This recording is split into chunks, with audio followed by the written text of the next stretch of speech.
I think Street Fighter 6 characters are like the coolest iteration of every character in Street Fighter history.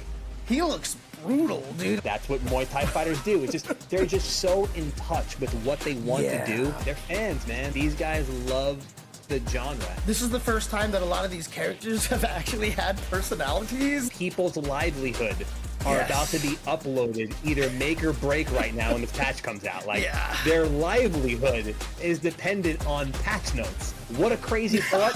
It's still cool. God bless the people that can do it. If Third Strike or Super Turbo came out today and had $1 million on the line, dude, do you know the kind of crying we would hear on the internet about those games? There is no way in hell I would ever go and say that esports is ruining fighting games. It's certainly part of the dream to be able to live off of what you love and what you have passion for. Like, that is it, man. Fighting games they're a social genre, man. This is why open brackets are so important for the fighting game community. I've met my best friends. I've met my girlfriend, people that I would take a bullet for because of playing a video game. The most important thing that has ever happened to me is fighting games. And it's not even close, dude. Hello, everybody. Welcome to the Chen's Dynasty. My name is James Chen, and I've got a special guest with me over here. I've got Mr. LIJoe. How are you doing, sir? James is next to me. I'm doing good. What's going on, everybody? First, thank you, Mr. Chen, for having me on. Appreciate it, man. Always a pleasure to talk to you. So excited to be here, dude. Thank you. Yeah, I mean, it was funny because, like, I was talking to, my editor/producer. He's like, you should get somebody on to talk about Sagat. Who could you bring on? And I was like, come on, there's only one person I can bring on, and that I know someone. Yeah, exactly. Now, here is the funny thing. Before we even get started talking about Sagat, his response was like, I thought he was mostly a Urien guy, right? So, obviously Third Strike is your favorite fighting game of all time, in the world and stuff. Correct. Yeah. Who is your true, like, Street Fighter guy? Is it Sagat or is it Urien? It's oh damn. If you put the two in front of me, gun to my head, had to pick, I would probably pick Sagat. Oh, just because he's been in more games and there's been more iterations of him. So, like, we're able to see him more, and I've been able to play him more in the last 35 years of my life, or however long he's been out for. So, like, I would probably pick Sagat, but if you're talking about just, like, how cool a character is, Urien's kind of cool, man. Like, that character is really cool. Oh, man. The funniest thing about this whole thing is, like, I asked you to, come and talk and speculate on Sagat, even before we knew that the trailer was dropping. So, like, I was going to ask you questions like, how do you think he'll play? And then Capcom's like, I'm going to give you a little bit more stuff to talk about. What are your initial thoughts on let's not even talk about gameplay. Let's just talk about how he looks, how he fights, and all that stuff like that. What are your initial reactions to that? So I will say, like, my initial reactions, honestly, and this is going to sound kind of lame, but it's okay. I kind of got the chills. Like, as it started, and, like, looking at, because I was sitting here, and the one thing is too, like, I don't really, like, I know people ask about it. I got, like, a lot of things on Twitter. Yo, you're gonna do a reaction stream? You're gonna do a reaction? Like, I feel like there is something that, and this might be strange, there's something that I lose when I do that, or it's something that's not like. And no offense to anyone else that does it. It's great. I think it's awesome that people can watch someone that they look up to or appreciate or whatever the case may be and see how they feel. But to me, like, and this is going to sound crazy, how I feel is how, like, I feel for me. You know what I mean? Yeah. So, like, not that I don't mind sharing it. You guys obviously seen me get hype at Evo and all that other kind of stuff. Urien revealed. Yeah, like the CEO Urien. I remember last year when they showed Terry.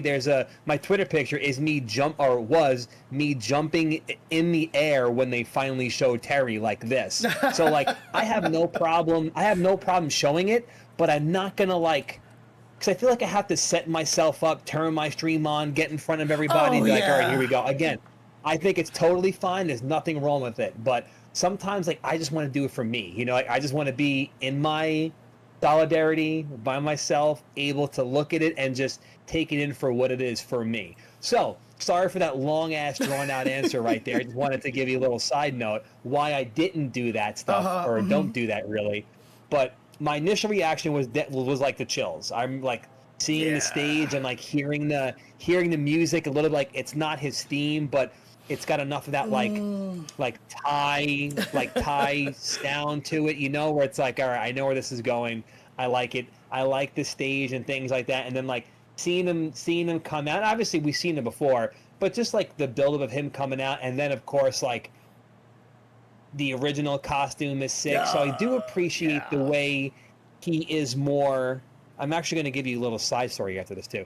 I appreciate the way he's more like Street Fighter 2 looking. He's like a little more lanky, a little tall, a little thinner. You know, like his body's kind of like this. You know, like he's kind of not hunched, but he has like a lot of flavors of the Street Fighter 2 era art. Now, I remember the first character, James Chen, that I saw in Street Fighter Alpha was Sagat, and I remember being like, what the hell happened to this guy? Like, I remember the first thing thinking, like, his legs are huge. Right. Why are his legs so thick? Right. Like, and not to say that I didn't like it, but that blew my mind when I first saw him in Alpha. Yeah. Sorry, you gonna say something? No, I was just saying, like, I feel the same way. Like, I've always felt like it was wrong for Sagat to be that thick because, like, Muay Thai fighters just don't look like that. You know what I mean? And so I love the fact that he's gone back to that thinner, taller style in this game. Yeah, no, I think it was a great call. I just want to shout them out again. I say it every time as a character. I really feel this in the bottom of my heart. This is not a paid advertisement. I think Street Fighter 6 characters are like the coolest iteration of every character in Street Fighter history. Yeah. Like, I genuinely feel that way. Like, I really do. I think Chun, it's the coolest Chun I've ever seen. It's the coolest Ken I've ever seen. It's the coolest Ryu I've ever seen. Dude, DJ, the coolest right? Bison I've ever seen. I could keep going. The coolest DJ I've ever seen. Like, there's a couple, like, Cammy's kind of like, yeah, whatever. She does hooligan. She does DP. Like, there's a, but even, like, her stuff is still the stuff that they did with hooligan. Like, it's still cool. Like, every character to me in Street Fighter 6 is the coolest iteration of said character. Yeah. And seeing Sagat, like, visually, I might even agree. Like, he looks super cool. Like you said, I love the thin, like, not to rant or say that this is a negative thing about Muay Thai fighters, but they're usually, like you said, taller, thinner, really tight bodies, like zero body fat, just ripped human beings. And that's what Sagat looks like. He looks like a tall, ripped-ass Muay Thai fighter. Dude, that's why, like, when he did the win pose, that was kind of the throwback to the old art. Like, yeah, the art. but that win pose, like, it emphasizes just how, like, lanky and kind of skinny. So as soon as I saw that one, and yeah, I totally know what you mean, because, like, I was doing a live reaction. I was like, oh my God, like, this is the coolest win pose, you know? But it is weird when you have to kind of do that, you know, in front of people. And of course, I'm saying that in front of my own stream, but they know how it is, you know, that, you know, content creation is not exactly my strength, you know, in terms of, like, doing what I need to do to build audiences and stuff. But yeah, I mean, like, dude, like, when I saw that win pose, I was just like, yes, like, beautiful. He just looks so much more martial artsy, and I mean, my comment was that they Tony Jawed him up, right? Because, like, everything he does is just elbows to the head now and stuff. I mean, he looks brutal, dude. Like, he looks like he's straight up killing you now. Yeah, he looks like everything. This is also a big thing about, like, the way I like characters too. I like characters. I'm very big on, like, visual and sound and stuff like that and action. That's actually why I really liked Nash. Because, like, not that I have any, like, I don't want to say care, but I've never used Nash or Charlie in any other game in my entire life. But I was like, damn, he looks cool.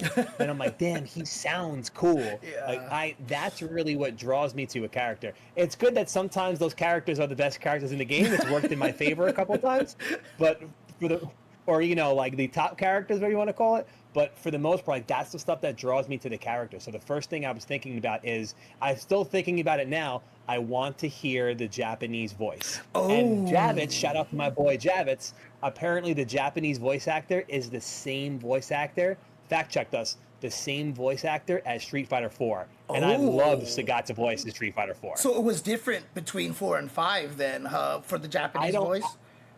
I'm not sure. I think so. I could totally be wrong, but I know that apparently Javis told me the 4 voice actor is the 6 voice actor. So I cannot wait to hear what he sounds like with a Japanese voice. Not that I mind the American voice, but just want to, again, sound and like action is huge for me. So like you said, seeing Sagat actually be a Muay Thai fighter, not just doing like a Tiger knee and his throw that I guess was kind of Muay Thai-ish. Right. Dude, he has right? Like what is Muay Thai about Sagat besides, I guess, a couple of normals, right? You know, like there's not really much that screams it. I mean, I guess you could look at him and say he's got the shorts on. But when you take into consideration what they gave him in this game, dude, like he does the Thai clench and stuff, dude. Like he's kneeing you, like you said, he's elbowing, he's kicking. I love the fact that his level 3, I think it's his level 3, where the camera purposely goes to his leg. It's like, yes, he's kicking the shit out of his leg. He's breaking their, like, you see, like, Bison's leg is like bending in the wrong direction. Yes. And I'm just like, I don't want to see him do this to like Lily, you know? Like, this is just, I'm like, this is gonna be kind of brutal here. So yeah, and like I feel again that just how in touch with, I gotta say it again, how in touch everyone is over at Capcom to like make these things, like make these characters and make all these cool little things. Like, why the hell would that be his win pose? Oh, what, you know, like where he almost so elbows you and then doesn't, or the standing kick. I'm just kind of like bringing it back to like how good they handle this game. Oh, right. Like, okay. Why would they make that his win pose? Like, and just the fact that they did something like, let's make him kick the shit out of the leg, because that's what Muay Thai fighters do. It's just, they're just so in touch with what they want to do. You know what I mean? Mm-hmm. I just think it's so cool. Like, even from Terry playing in Neo, when I saw that, I was like, oh my God, that's the coolest thing I've ever seen in my life. Like, they have such a good pulse, man, on what they want to do and what also makes sense. You know what I mean? Like, it's cool that even like characters' burnout states, how they're like, it's their Street Fighter 2 animation. Like, why would you do that? That's the coolest thing in the world. Why would you do that? I was just saying on my stream yesterday, like, a lot of people didn't know, but when you recover from burnout, you know, you have like that little cool little, and they do like a little animation, and there's a different one for if you're standing or if you're crouching. Like, they have two different recovery animations for every character, and it's like, yeah, they've just done so. And it's funny too, because I think this is one of the reasons why I know, like, you and I get along really well, because I think we kind of approach a lot of these things the same, because I'm the same way. Like, I love the lore, and, you know, I love the feel. I pick characters kind of through emotion and stuff, and it's funny too, because even when Terry's playing the Neo Geo machine, at some point you see him mashing, because Olaf told me apparently part of the Terry lore is he's supposed to be really bad at video games. And so, like, so I'm wondering if they did that on purpose, you know, honestly, probably. Yeah. Probably. I wouldn't put it past them. Mm-hmm. But yeah, just like you said, man, just the way that whoever over there is sitting at the round table figuring this stuff out and saying, put that in the game, hats off, man. Hats off, because I know it's silly, but to have those moments, like, we didn't get those moments for a long time, you know, and now that we're getting those moments again, these small things that just, like, it's not necessary, but it's still really cool that it's in there. So all those things, like, again, just the way Sagat's fighting, the way he's looked, kind of throwback to SF2, all the small things that they do with his win pose and all the other things in the game, like, it's just so cool, man. It's so cool. I mean, I really honestly do give a lot of that credit to, like, Nakayama and Matsumoto-san, right? Because, like, Yeah, those two guys are genius. Yeah, and the crazy thing is, like, I remember at one of the Capcom Cups when it was in LA, like, I actually played against them on one of those arcade cabinets, and it's like, they know how to play Street Fighter, they're good, you know, like, they play really well and everything, and I don't know if you remember, like, those Harada round tables, like, when Matsumoto was on there, like, he pulled out, like, all of his, like, you know, animation cell things from the Street Fighter movie. He's like, I got this before I joined Capcom. And, you know, they asked him who his favorite, like, non-Capcom character was. And he mentioned, like, Kenso from KOF and stuff. Like, they're really knowledgeable about fighting games. And it really shows, honestly. Yeah, they're fans, man. They're fans. You can see it. Like, these guys love the genre, and now they're making, you know, a great game within the genre. That's got to be awesome for them. God bless those guys. Thank God for those two, by the way. I mean, it's Thank funny. God for those two. Seriously, honestly, like, I give them so much credit for a lot of what's going on with Street Fighter. Also, you know, like Matsumoto bringing in a lot of that hip hop culture into the game as well, right? So I mean, it's he funny. loves that stuff. Yeah, his Instagram is full of like New York street rap, graffiti, all like, it's cool, man. Like, oh, this guy's down. I like that. Yeah, it's really funny because, like, when they first showed the costume fours and, you know, Cammy's in that bikini and everything like that, like, the first thing I noticed was her hat, because I was like, I've seen her with this hat before. Like, where was this from? And I remember the old Kino Nishimura art, and I was like, oh my God. And I pulled it up and I'm like, that's the exact same costume, you know? And one of my friends were like, the first thing you noticed was the hat? He's like, James, what's wrong with you? And I was like, sorry. Sorry, guys. We're not gooning 24/7. Yeah, My right. bad, bro. Exactly. But I mean, the other cool thing about this too, I mean, because we're talking about like character, you know, we like the lore, we like the personality and attitude. One of the things that's been really cool about Street Fighter 6 is like, this is the first time that a lot of these characters have actually had personalities, like, you know, like beyond, you know, just what we know about them.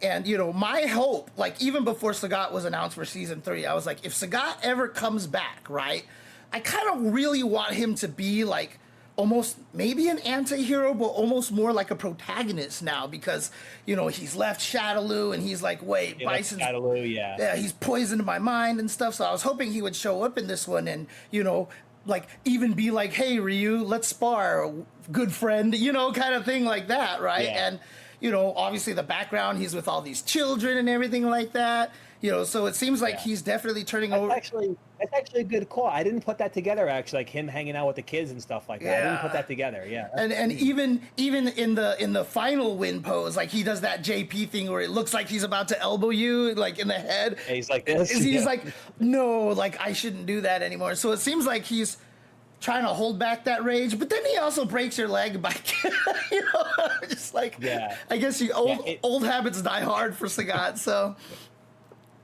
Yeah, that's actually a really good call. That would be sick. That kind of reminds me of KOF 97 stuff where Kyo and Iori had to come together with Chizuru to beat Orochi, but that's some other nerd stuff we'll talk about a different time. But yeah, that's kind of what it reminds me of, like Ken and Sagat Ryu coming together, like, all right, let's just do this one thing together, and then we'll see what happens. Right. Yeah. I mean, I just think that was kind of what I was hoping for, and I hope that's kind of how they play it out. Even in the blog that they put out, they were saying like the main storyline is that because Bison has amnesia, he had forgotten that Sagat left Shadaloo, so he's trying to re-recruit him. And yeah, so I'm really curious to see how that's gonna play out. So.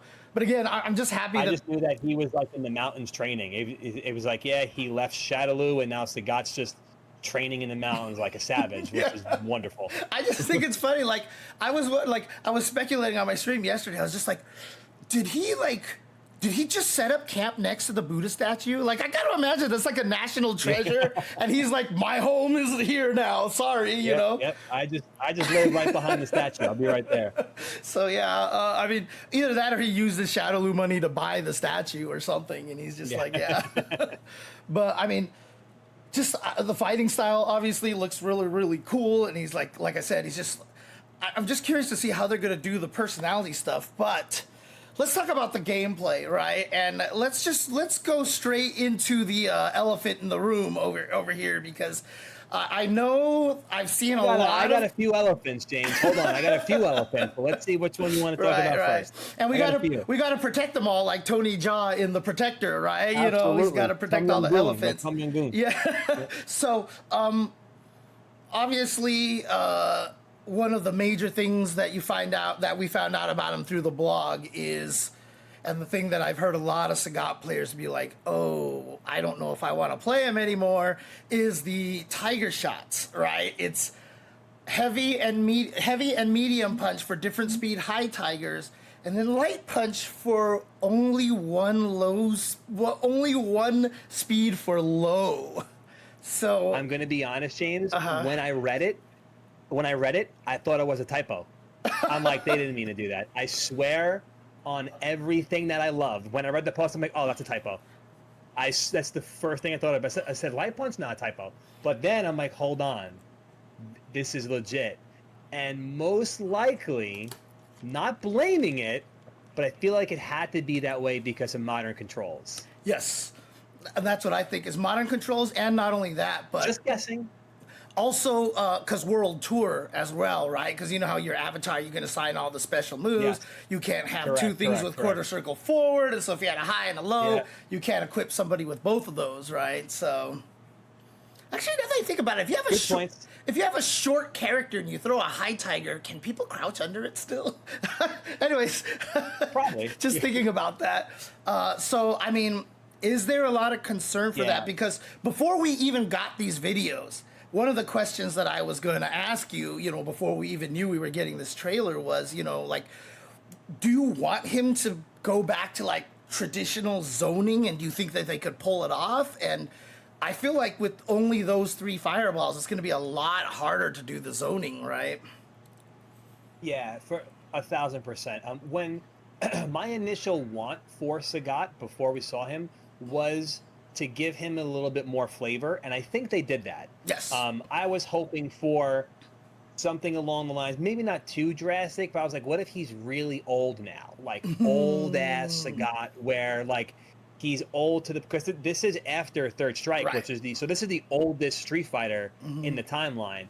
And I was like, what if he's like super old, where he's like an old Muay Thai master, where his movements are more controlled and quick, as opposed to like loud and furious, you know? Right. So they didn't do that, but they still gave him enough flair where I'm like, all right, this is cool. They updated him enough to where it seems like he has new tools instead of just a couple of nice kick buttons, some fireballs, a Tiger knee, and the DP, you know? Right. So like they certainly did that for him. But my concern was always, how good have projectiles been in general since, I don't want to say 4, but Sagat's projectiles were really good in 4, obviously. But like 5, there were so many ways around projectiles. Like I feel like everyone had like having a projectile was almost a detriment in 5. Not all the time, but somewhat. I mean, I just want to say, when Street Fighter V, when Sagat dropped in Street Fighter V, I started playing him, you know, just to test him out. And it felt really good, because I was like, oh, I just got this fireball uppercut game. You know, I don't have to worry about the frame data. I could just go.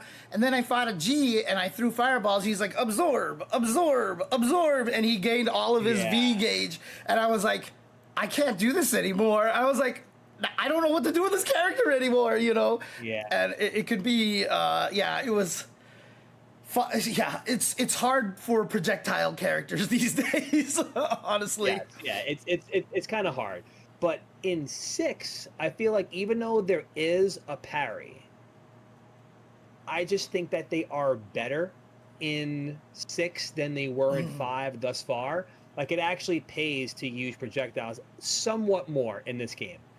I just don't know if they can't build Sagat around that. I don't think, and I also don't think they did, which is why, like, I'm sure we'll get into it, where it looks like I don't want to say that they leaned into the Jinrai gimmick, right? But if you look at what he's able to do with, I'm just going to call it Jinrai, but I forgot what it's called. There's a name, Tiger Nexus. Yeah, Tiger Nexus. I think it's Nexus, right? Yeah. So I'm just going to say Nexus. So like, it seems to me that like you will be able to have a fireball DP game because you can't take that away. It's like Ryu not having a fireball DP, but Ryu has other things that complement him in 6, like his Hosugeki stuff, his Denjin stuff. You know, all that stuff it's got to be like taken into consideration when you're looking at the whole character, not just like, oh, he has a fireball DP. That's not like, that doesn't cut it anymore. So there has to be more to the character. Yeah. And I think Sagat has that with, you know, whatever the Nexus stuff is gonna allow him to do, allow him to play like,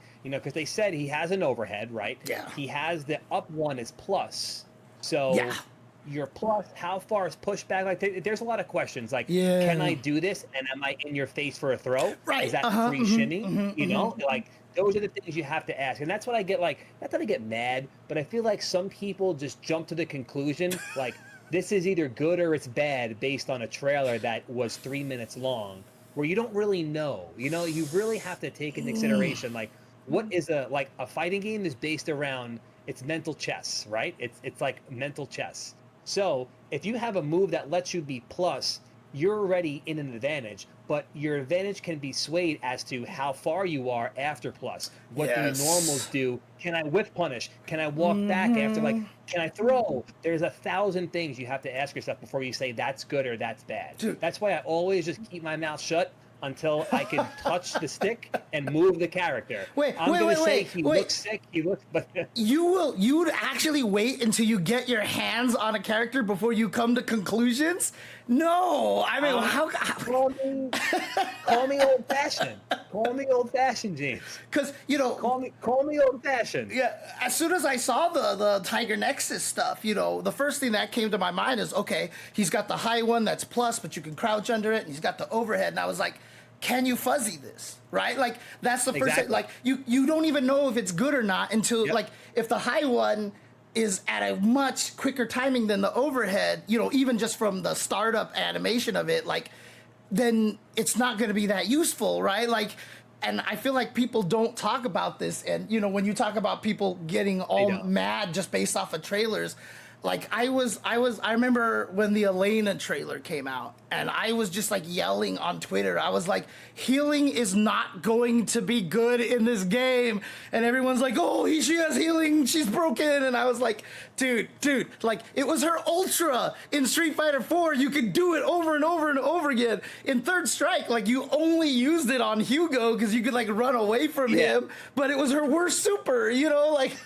Yeah. God. Exactly. Yeah. They're not, especially like, do you really think they're going to make the same mistake again? Like, oh, they're going to do that again. Come on, guys. Like, come on, bro. Like, don't even. Yeah. God, it drives me nuts. So, yeah, I mean, there's a lot of questions. I remember even when I was analyzing his trailer, I asked a lot of the same questions. I was like, okay, so if you block this one and you're plus, it depends on how far away you are. Can you throw him? Or is it going to be, you know, like there's so much subtlety to, you know, balancing a character. You know, it's just not just, hey, this move exists, right? You know, that's not how it works. I always tell, like, the famous story that I always tell was during the vanilla Street Fighter 4. Remember how Sanford got top 8 at EVO and everyone's like, oh, that's how you play Cammy, right? Like, and not a lot of us really understood how to play Cammy very well. Like, there were people in the chat, this might have even been after that, which would make it even crazier, but like someone on the Cammy forums on Shoryuken.com, shout out to Shoryuken.com, that was like, Cammy's Tiger Knee Cannon Strike should be an overhead. And I was like, what? I was like, what? Wait, hang on. Like, you do realize you've just turned her into the best character in the game, right? Like, you do realize you've done that, right? And he was like, no. Yeah, borderline broken. Like, bannable offense right there. Bannable offense. Man, and I you know, like Seth used to always talk about that too, right? He was just like, you know, you change one small thing to like Guile and Ibuki becomes the best character in the game, and you're like, what even happened here, you know? Yeah, no, exactly, and I think that's a lot of stuff that people in general.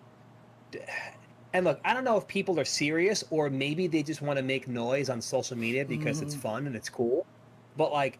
I don't think a lot of that is taken into consideration or at least taken seriously. Yeah. Like, I think you just said it the best. Like, you could change one thing about one character, but that could sway 4 other characters because of just frame data alone. Yep. You can change something 2 frames and the scale has tipped for 4 other characters. Yeah. You know, like it really is like a very, very monotonous and particular process to balance the game. I hope people really do understand it, and they're just being jackasses online.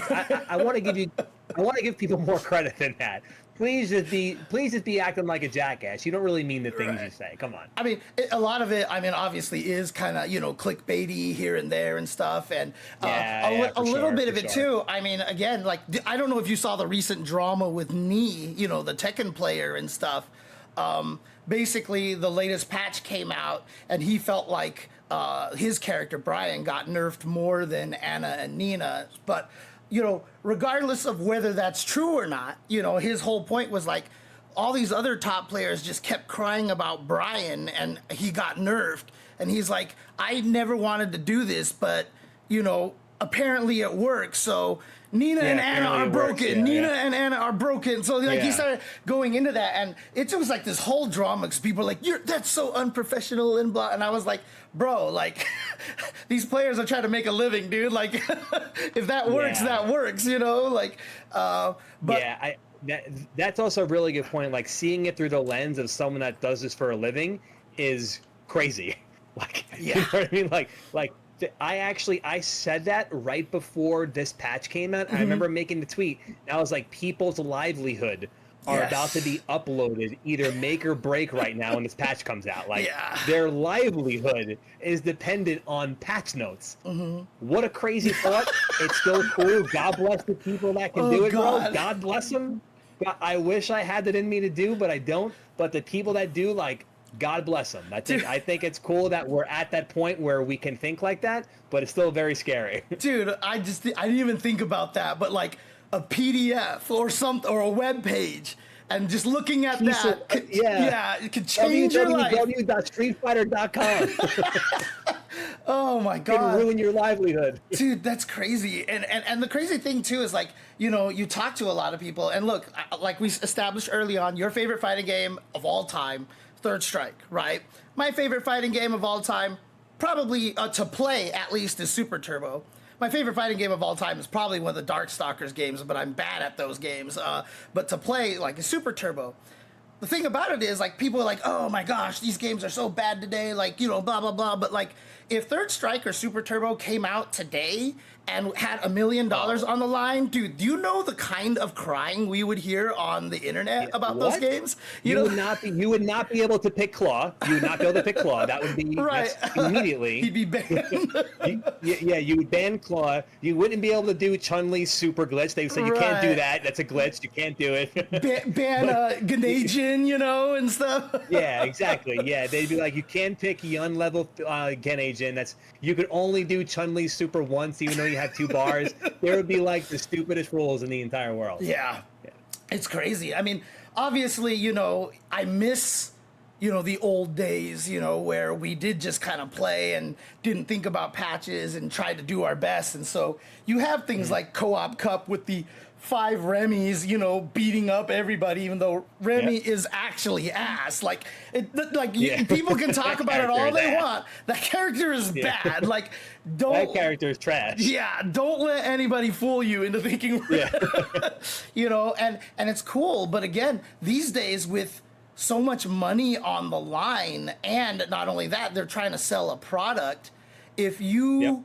I mean, look what happened when UMVC3 made that retro game thing at EVO, right? Like, we all love that game, but then the finals was like Zero May Cry, Zero May Cry, Zero May Cry, which is weirdly an anomaly because usually that doesn't happen in Marvel, but when it's at EVO, like, obviously the strongest teams are going to do well, and everybody in the chat was like, this is what everybody was hyped about? This is boring. Like, this is like the same characters over and over again, and it's... Yeah, I want to connect this to something, if you don't mind. I know we're not even talking about Sagat at all right now, but this is, I want to connect this to something, and I want to bring this up to where it is scary, and it is a little bit unfortunate because, like, kind of sort of back in the day, we used to just play. I don't want to be old guy, 40-year-old fighting game player yelling at the clouds. I'm not trying to do that, but I'm just trying to connect the dots here. Like, this is one of the faults of, and not that it's a fault, I think the game is actually fire. Yeah. Is City of the Wolves. Oh, okay, City of the Wolves falls into this, I think, because they came out of the gate. This is the $1 million game. This is that. When you're playing for $1 million, you were not picking Tizok. You were not picking Tizok. I'm sorry. You're not. You're not picking Mai. You're not doing it. You're not doing it. You're not. You're picking Kine. Yeah. You're picking Hokoto Maru. You're Billy. Besides Dark Angel.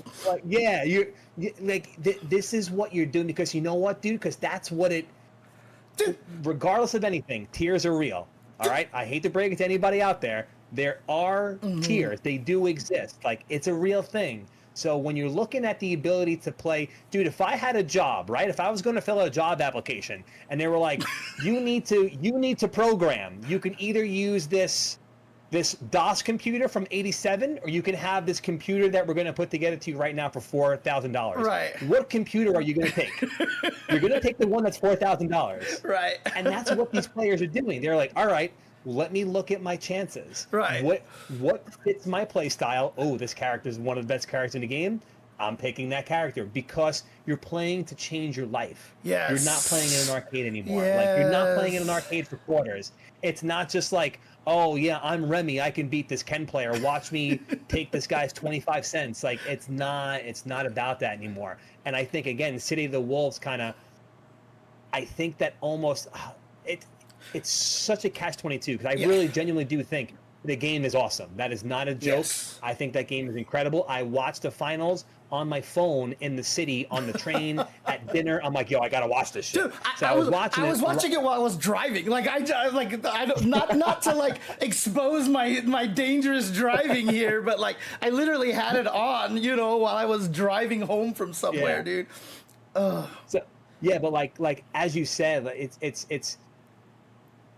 it kind of hurt the game a little bit, because that's what you see, people talking about Marvel 3. They're playing to win Evo. If you know someone that has a Zero May Cry, they're going to pick Zero May Cry. If someone is playing City of the Wolves for $1 million, and the game came out, 4 months ago? Right?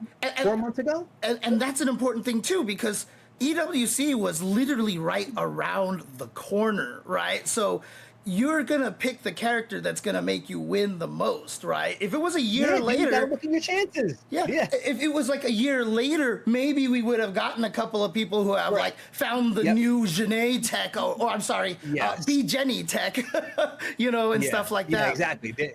Something might develop for sure, but when you have that much time, everyone's jumping right to what they think they can win with. And you know what, dude? I don't blame them. Unfortunately, though, it seems like from a viewer perspective, people, like you said, oh, look, it's Kine, Hokotomaru, and Hotaru over and over and over again.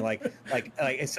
I understand that from a viewer perspective, but you got to put yourself in the player's shoes and understand what they're playing for nowadays. Again, it's a totally different beast. Yeah, and another thing too, and I think a lot of this just comes from the fact that sorry to say this, but we kind of old now, so we know how the world works too. I was just arguing with somebody on Twitter, literally just earlier today. They were like, I hate the patches. There's too many patches. Look at MVC2. We're still learning. The problem is that you want to be fair. Everybody's got to be able to have a chance to win despite what character they pick.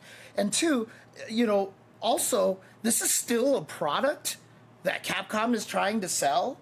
And so if the finals are just my, and my, right? I mean, remember the famous story at CEO where Tanya was 6 out of the top 8. MK. And Ed Boon was at that event, and as soon as it ended, I heard he literally just got up and called someone, was like, we have to nerf Tanya before Evo. Because, it just doesn't look good, right? And so... Of course not. Yeah, of course not. You gotta balance the games. So balance is very important. And sure, from the eras that we played, balance is not the most important thing. And in fact, people like me, I gravitated towards the bad characters because I liked being able to make up stuff for them because everybody already knew how to use everybody else. And, you know, it was the option select thing, right? Like, if I beat you with a bad character, I'm like, haha, sucker, look at you, you suck. Yeah. And if I lose, I'm like, but my character's shitty anyway. I'm supposed to lose, you know, so. Yeah. You got the built-in OS right there, the built-in OS. Yep. Oh, man, I've lived off of that OS and Super Turbo forever, you know? Until people like Silent Scope started winning with Cammy. I'm like, come on, dude. But yeah, I mean, it's really interesting how different it is. But, you know, if you, like you said, it's very easy, and I've seen it so many times of like the old school players, like, I hate the esports thing, I hate this, and it's ruining fighting games and stuff. But like, it's not, you know? It's really not. It's listen, I'm old, James. You know, I'll say it, I just turned 40 years old. God, I'm in my 40s. You're a baby. I've been playing fighting games since, truly, no joke, Fatal Fury and Street Fighter 2. Not a joke. Those are the two games I started playing in the 7-Eleven around the corner from my house. We were playing fighting games before the term FGC was a thing. It wasn't even a thing. It was just, we played fighting games. Like, that's all it was. There is no way in hell I would ever go and say that esports is ruining fighting games. Now, hold on. I got a little caveat. Right. Small caveat to this. There's a small caveat to this. Esports is making fighting games more accessible, more watched, probably making the games more money and the players more money than history. But we have to tread careful at what we sacrifice for that. We have to be careful of what we sacrifice for that. Like, don't forget that, and I feel like I sound like an old guy, but I am an old guy. Like, we came from an era, and as long as we can still have events where we can still be and live in that era sometimes, I think that's important to, like, preserve that. Like, that is what made us, and I don't think we should lose that for anything. Granted, again, when you're playing under the guise of a different tournament, you're going to have to play and accommodate by their rules, right? That's just what it is. You know, it's kind of like when you walk in a store, no shirt, no shoes, no service. Right? Yeah. In some stores, you can walk in and not have a shirt on and buy a drink. In some 7-Elevens, you need to be dressed. you go under the guise of the event that you're going to play in. So if they have their rules, we follow their rules. But as long as there are people out there that are still supporting the scene as more of a grassroots thing, and we can always shine light on that, we cannot lose that, no matter what. No matter how much money, no matter how many lights and dollar signs get thrown in front of an ad, like, we cannot lose that, because that's really why we got to where we were. We made enough noise for years being this tight little knit scene, and now look where we are. Right. So we can't turn our back on that. Sorry for my old man rant. No. I mean, that's the last one I'll do. I'm gonna continue your rant here because, you know, I feel very much similar, and in fact, you know, a lot of people have said, James, you know, like, obviously there's not a lot of money in you know, esports and FGC. Just go get a day job again, and I probably should. But like, I hold on, they might be right. I mean, no, they are right. You know, I'm just stubborn right now. But, you know, the whole thing, the point is, like, I feel like I don't want to leave the FGC because I don't know if there's a lot of people out there that are still trying to preserve that old mindset, right? And I'm not talking about let's go back to, you know, being grimy arcade players or whatever, but like the concept of that I always say is the most important coming from the arcade was that if you put your quarter up on that monitor, you were allowed to play. You're going to say open bracket, right? Yeah. You're going to say open bracket, right? So open bracket. If you put your quarter up, even if you were a stranger walking into an arcade, full of like close-knit guys, like if you put the quarter up, they weren't like, get out of here, you're not allowed to play. They always just looked at you, and their goal was to beat you down so badly that you would leave depressed, basically, right? Oh, yeah. And oh, yeah. But the thing about it was, like, it's interesting because part of the arcade culture is, you know, let's say I did put a quarter up and I got beat down by those guys, right? If I come back and put another quarter up and get beat down again, and I put another quarter up and get beat down again, even the players who are like, you're like this stranger and like, get out of here, are like, he's trying, you know, like there's like this respect, and you come back again, like you just moved in the neighborhood, you come back and you keep coming back. And it's just weird because eventually when they see how hard you're playing, you know, eventually they might even be like, dude, kid, like you're always doing this and this is getting you killed. Like, stop doing this. And if they see you improve, like you just become part of that whole scene. You become one of those guys. And, you know, I am going to give you a story, James. I'm going to give you a true life story of this exactly. Okay. Also, nothing to do with Sagat still. Who cares about Sagat anymore? Still not talking about Sagat. But when I started playing fighting games, I played on Long Island. I was not allowed to go to the city because I was 4 years old, and my dad would never take me to the city. By the time I got old enough to go to the city into Chinatown Fair to play, I was 14. Okay. It was 2001. Was I 14? However old I was in 2001. Okay. My first time walking through those doors was 2001 because they had KOF 2000 and KOF 2001. So I know it was 2000. Those are the two new games that were there. And guess what I started doing? I said, you know what game I want to play? Third Strike. I've always seen it. I remember getting it on Dreamcast. I remember having it like at our local malls. They had like Second Impact, but not Third Strike. And then I went there to play KOF. And I was like, I'm going to play this game instead. And people like Justin, and people like Sanford, and people like Arturo. Sorry, had to say it. Yeah, but people like all of these people that were there, they accepted me. I became friends with Justin because I didn't stop trying to win. Right. I went and I put my quarter up. And I used to win on Long Island. When I went to Chinatown Fair, all I did was lose. All I did was lose. Yep. Every person in that building beat the shit out of me in every game I wanted to play. But I consistently put my quarter down and consistently got on the train and consistently cut school. Don't cut school, kids. Consistently cut school. Consistently stole quarters out of my dad's jar so I can play in Chinatown. Consistently didn't eat lunch, so I had an extra $5 in my pocket so I could get to the city. Consistently did all this shit, and I was accepted. You know, like I wasn't from there. The CF was going on for years. Henry Sen has been going to Chinatown before I was born, probably. Right. And Henry Sen, they all accepted me because I tried, and I wasn't the best, but I got really good. I wasn't good when I started, but I got really good. But like you said, they accepted me. They said, dude, stop doing that. Like, you're putting your quarter up. Can you just at least stop jumping? Yeah. All right, I'll stop jumping. Right. But just like, and that's it. And that's how it happened. You just told truly the story of my life. That's like so I would funny. not be. I'm not even kidding. If it wasn't for me going to CF, nothing that is happening right now in my life would have happened. I would have just had a regular day job. But absolutely everything. I came, like you said, James, I put my quarter down and I got accepted. That's it.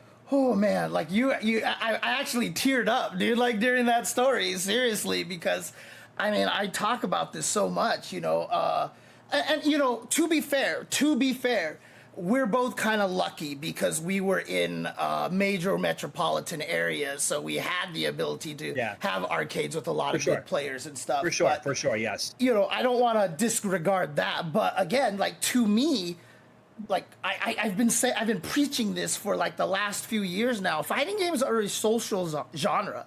They're not meant for you to sit at home on ranked and just grind and watch your numbers go up and down. Because that's not how. If Street Fighter 2 came out today with modern graphics and all that stuff like that, it would not be a phenomenon today because you would play it and you'd just be like, I hate this, I can't win, and you'd be done. Right, but the arcade culture made it different, and you know that's so you know like we were talking about, you know, trying to make sure we don't lose that, the open bracket tournaments, for example, right? And like even though like I'm always like, you know, fighting for, you know, woke causes and stuff like that, you know, I don't want the trash talk to go away and stuff, you know, and I always use I forget, you didn't watch a lot of basketball, right? I think I've asked you this before. But inside the NBA on TNT, like when it was like Charles Barkley and Kenny Smith and Shaq and all those I guys. know that. Yeah. Like all they would do is just talk shit to each other all day, and like, you know, a replay would be happening. They're not even talking about the recap. They're just like, you know, insulting each other, making jokes. They started the whole go fishing meme, like, oh, you know, you get eliminated from the playoffs, you're going fishing, to the point where like when players would stave off an elimination game, they were like, tell Charles and Kenny that we ain't going fishing yet, you know, like they created memes and stuff. And like, that's kind of what, like, I kind of want, because these are guys all dressed in suits and ties, but they're all just being like, just, you know, jerks and idiots to each other because they're friends, you know, and that's a culture that absolutely can be preserved, you know. So, and I feel like the FGC can achieve that very easily. Yeah, I don't mean to give you another story, but two prominent players, Combo Fiend and Bucktooth. When I were in the Street Fighter Cross Tekken days, I don't know why I was there. I was playing in Combo Fiend's house. I don't remember why I was there, but I remember Combo Fiend telling me that he used to play CVS2 with Bucktooth, and they would play to the point where like they would be like, you know, hitting the stick, sucking teeth, like talking shit to each other, and they were good friends. Yeah. But that made them better. Like, that's how they got better. 'Cause even though they were friends, they refused to lose to each other. Dude. And that built not only a rivalry, but it made them some of the best CVS2 players in the world. Right. Like, and that's a fact. Yeah. That's a fact. So, I mean, obviously we didn't do this enough. Otherwise, I probably would have been a lot better at the game. But me and one of my old school friends, you know, who used to play hyper fighting and all this stuff, I've known him so long and stuff. We used to get together to play Guilty Gear XX. And we would play every version of Guilty Gear XX, and it was always, I'd show up at his place at 11 a.m. when I used to be able to wake up at a decent time, you know, like I would show up, we would like go grab lunch, and then we'd sit down and we'd just start playing. And I swear we would go all the way to like 7, we'd go eat dinner, we'd come back, and we'd just keep playing all the way till 11. And by the time we were done, like if I got up, my legs like hurt because they like atrophied from sitting in the same place. And the funniest thing about it is, I mean, everybody's seen it. When I get angry, I get loud, right? I just start complaining about, this character sucks. Like, why is this character so bad? And my friend, when he got angry, he got bizarrely quiet. And so like by the end of the night, I'm the only one talking because I'm like, this is so dumb. And he's just like, fucking hate Johnny, you know, like, you know, in his mind, you know. And yeah, like we would get so mad at each other, but like then we'd be like, all right, good shit, you know, and that's it. And it's like we had great times. And man, like, yeah, it's just playing with somebody else is just so important in this game. Yes. Yeah, two things that you brought up before. The idea of having an open bracket where anyone and anyone can come up and play some of the best people in the world, that needs to forever be preserved. Like you said, it's part of the culture that made us. Yes. The ability that you could just go in somewhere, put the quarter up, no matter who you are, where you're from, nothing else matters besides if you had a quarter. If you had a quarter, you were playing. That's it. Like there wasn't a single other thing that mattered. You had a quarter, you could play. Done. And can I just interject here really quick? That was also super important to one of the things that has always made the FGC great to me, is that it had no economic barrier, right? It's like everybody could play and that spurred you to get better, because like if you were one of the best and you had no money, well, if you never lost, you weren't spending any of the money, right? Like you could play for like an hour on a quarter if you were kicking everybody's butt. And so like you would just go to these arcades. And so that's why, you know, like in the Southern Hills Gulfland regions, why, you know, Vi got really good. A lot of like, you know, economically, I guess, you know, like a lot of ethnicities that are not as well economically, you know, in general, right? Obviously, I'm not trying to. I get what you're saying. Yeah, I get what you're saying. You know, like, so we would see a lot of different, like, we would get like a lot of the Black community there. We get a lot of the Vietnamese community there. We would get a lot of the, you know, Korean community, Chinese, and all. Like, we would get the whole gamut. And at Chinatown Fair, I'm sure it was exactly the same. And like, that's super important to me, you know, when we're reaching a point where it's like, well, I need to buy a $4,000 PC to have the best lag, you know, display lag possible or whatever like that. I get concerned, you know? Yeah. Yeah. So honestly, No, like all go good ahead. No, I was just gonna say all good points, and I agree with you 100%. I think those are things that we just cannot lose. You know, as great as esports is, and as great as a handful of the players have been able to be treated, and not even players. You got streamers, you got people that are doing commentary. Like it actually opened up careers for people. You know, that did not have a career. You know, that didn't have a thing to do. Now you got people that are truly living off this, and I think that's the dream, right? Like, what is the dream? Is that not the dream? It's certainly part of the dream to be able to live off of what you love and what you have passion for. Like that is it, man. And a lot of esports things, again, like they have granted us the ability to do that. But I never want us to lose the idea of being able to have an open bracket. Anyone can play. You walk in, I'm shoulder. I could smell the laundry detergent on you. Like that is how close you are to me. Like that is a true part of what made us the people that we are. And I you know, I feel like we're doing pretty well, because at least in that aspect, like when you talk about like league and other things, like you can't go play against the best league player in the world. Like that's not a thing. Right? I mean, I don't know if it is. I feel like it's not a thing. I mean, you know, like I think it was Olaf who was telling me the story, you know, like at one Evo, like he had to fight Bonchan like first round or something like that, right? And it's just like, that's so cool. You get to fight Bonchan, right? I mean, seriously. And what was I gonna say?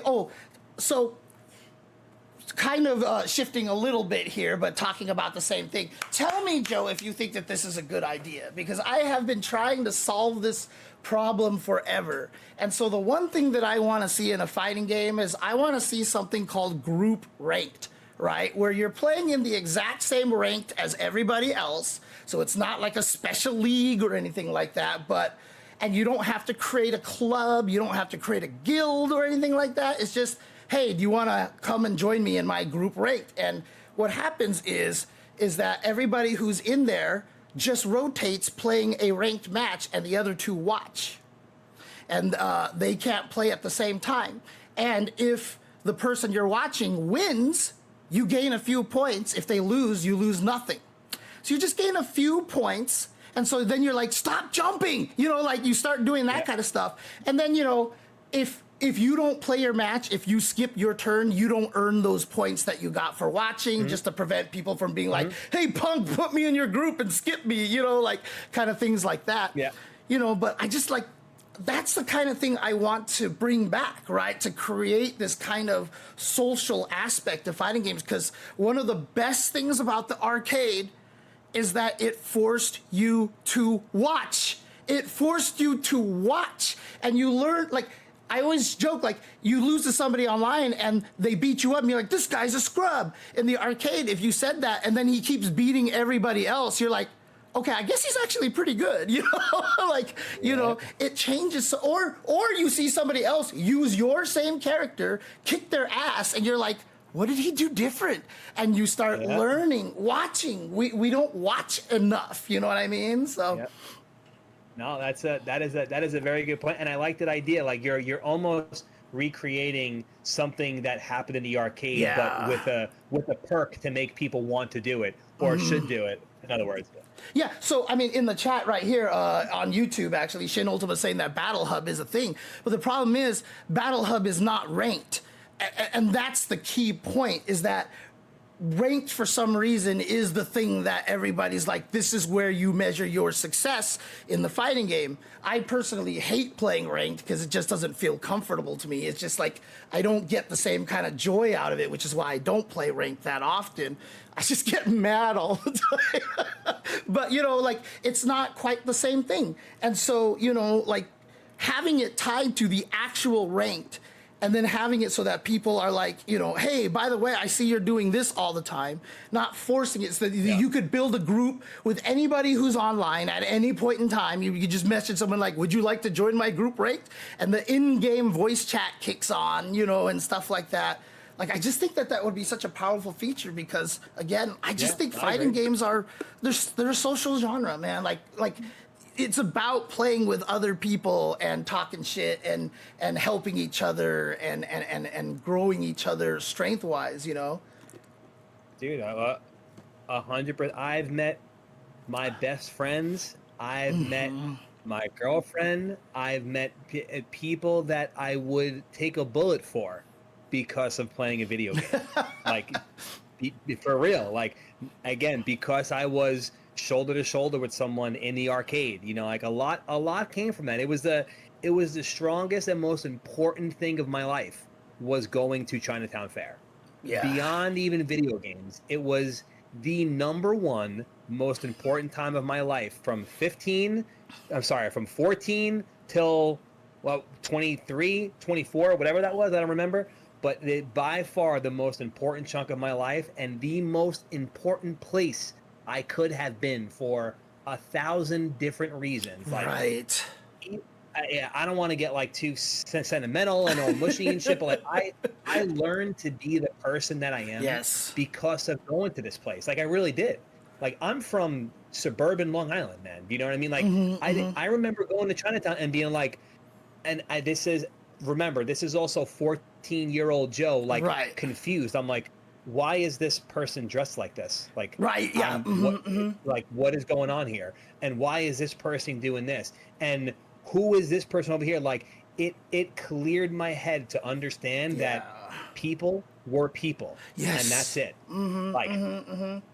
People were people. Again, I came from white suburban Long Island, and now I'm in the Chinatown hood with the rest of every color, size, shape, gender, whatever you want to call anything. We were all in this little shoebox of a place, and I learned in there that nothing else mattered. Right. That all we wanted to do was play this dumbass game up here, and that's it.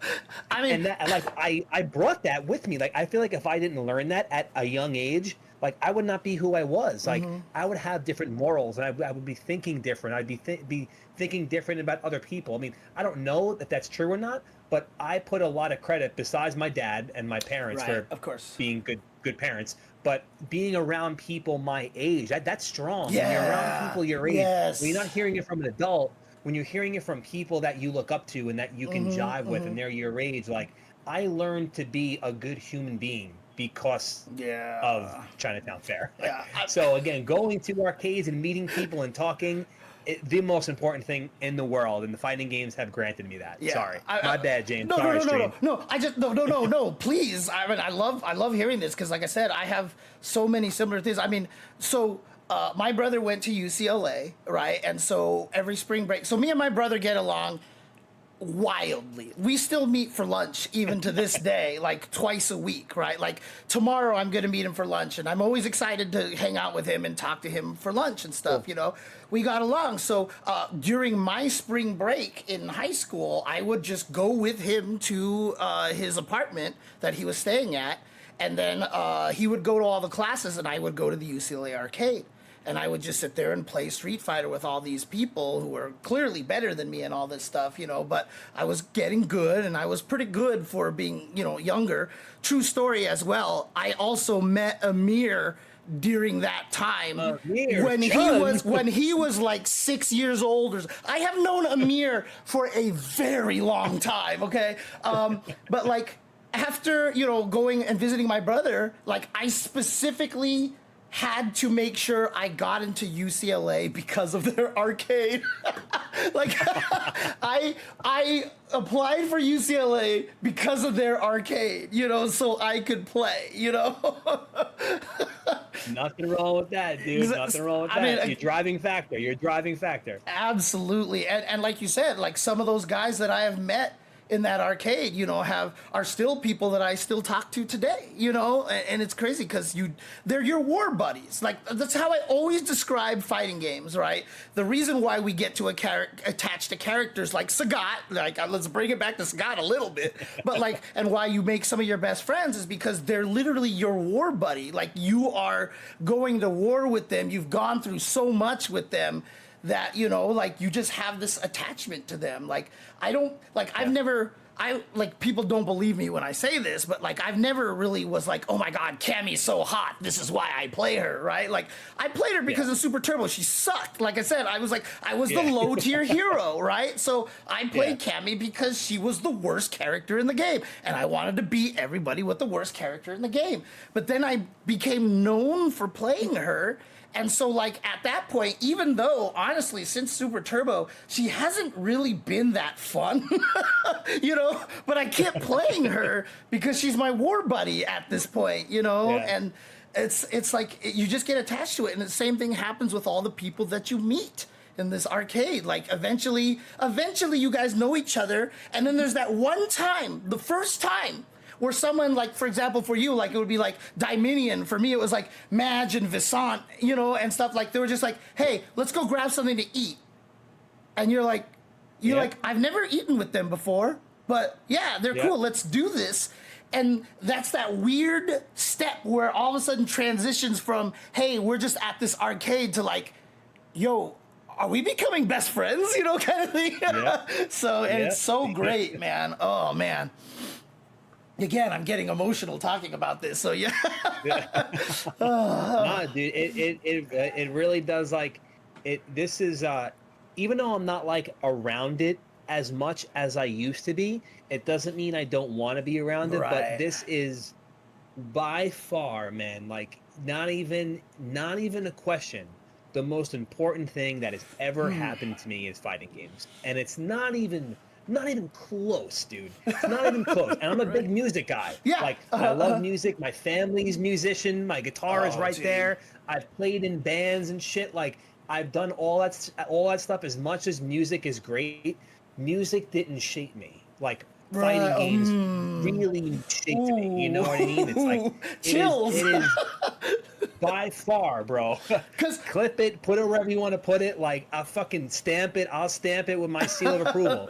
There is nothing that has had a bigger impact on me, from friends to my thought process to being to growing up to my morals to everything. Like, it all came because of a fucking stick and 6 buttons. Right. Like, that's really what happened. I mean, I was just about to ask, like, because, I mean, obviously I've seen the videos of you, like, diving into the crowds at the music concerts, and, like, this is something you love and everything, but, like, if you had to give up one of them, you would give up the music then before you would give up fighting games, huh?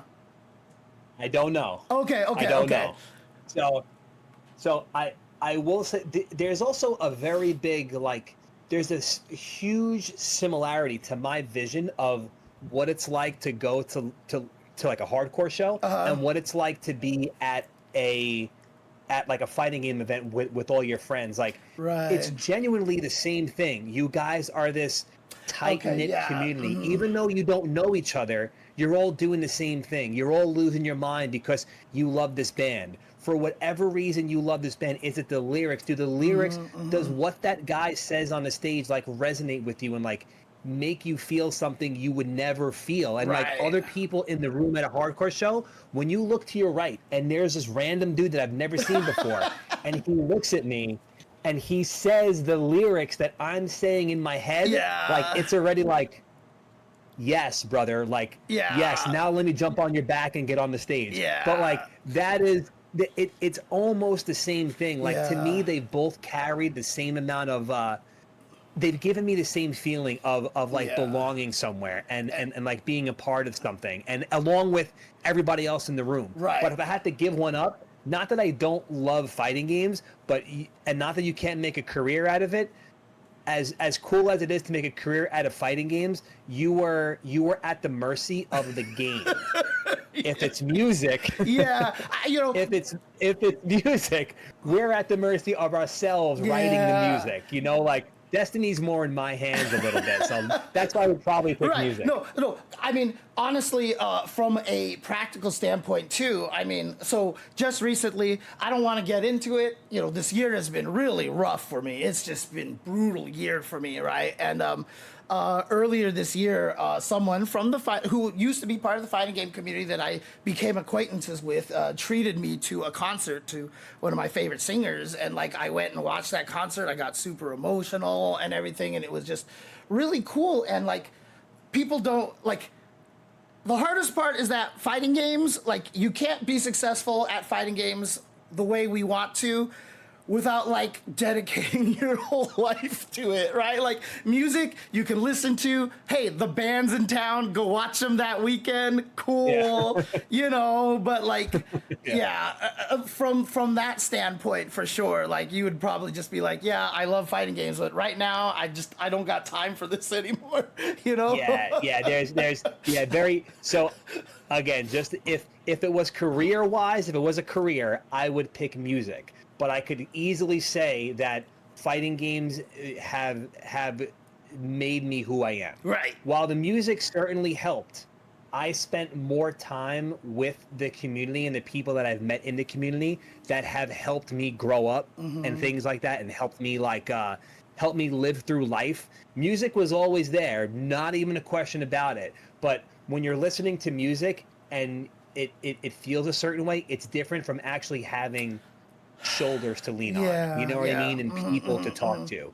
And the fighting game community, like, it gave me that, which is why, again, the fighting game shaped me more. But if it was a career, I would certainly do music. I mean, also too, I mean, obviously your dad made a career out of music, right? So you have a lot of knowledge of that. You have experience with that, right? So my dad didn't have a real job until he was 45 years old.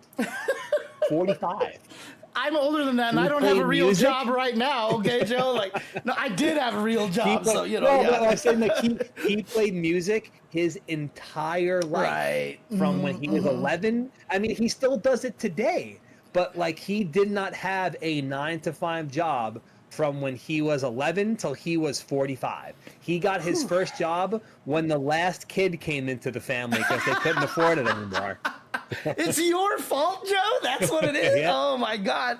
No, I mean, like, because that's really fascinating, too, because honestly, like, I've seen you talk about this on Twitter. He just moved down to Florida and stuff, you know, and I'm sure that's, you know, very tough for you and everything like that. And I told myself I wasn't going to make any of those, like, oh, well, now you can move to LA and become LIJoe jokes anymore, because I know you've got a life out there and you're enjoying yourself out there. I'm not going to, I promise you, I'm not going to ask that question, you know, but, but, you know, like, yeah, now this is just becoming an LIJoe interview here, you know, because, like, one of the toughest things for me has always been, you know, my parents don't understand what the fuck I'm doing at all, right? Like, they just, like, there is no clue what is happening. And, you know, I always tell the story on my stream. You know, one day I went home, we were eating lunch and all this stuff, and I was like, hey, guess what?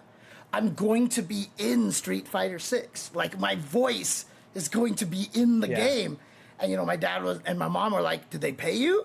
And I was like, yeah, they did. How much? I was like, you know, it's not a lot, but it was more than what normal voice actors got, you know, kind of thing. So they kind of threw a bone. They're like, cool. And then the subject changed, you know, and it's tough. And so, you know, that Evo, obviously, you know, when your dad was able to fly out to Evo, to the point where all those people watching ESPN were like, what's this stupid video games doing on my TV? And then they all became, this LIJoe guy is the coolest person in the world, you know. And the story with you and your dad, I mean, like, honestly, like, what was that moment like for you? And also, I mean, for your dad, right? Like how did that affect you? Yeah. Oh my God. So it's funny you bring this up, because you know what John Gallagher sent me this morning? Videos of that, because it's the 9-year anniversary. Are you serious? Today. Are you serious? I didn't know this until, I swear to God, we have a group chat. John was putting pictures and videos in the group chat this morning of Evo 2016. Next year is going to be 10 years that happened. We were just talking about it in the chat. Look, I knew it. That's why I scheduled today so we can talk about it. No, just kidding. That's 9 years. Yeah. Dang. It's oh shit! Look, John's in the chat. Look, he's right there. He's Nice. confirmed I did that. What's up, Johnny Cage? Yeah. Oh man. Yeah, that was yeah. Damn, dude. It's funny when John sent the stuff. I was thinking about it at work, and I'm like, it's gonna be 10 years next year since that happened, and like, it did. Oof, damn. Yeah, I understand. It did a lot, man. Yeah. It did a lot because like, it was so.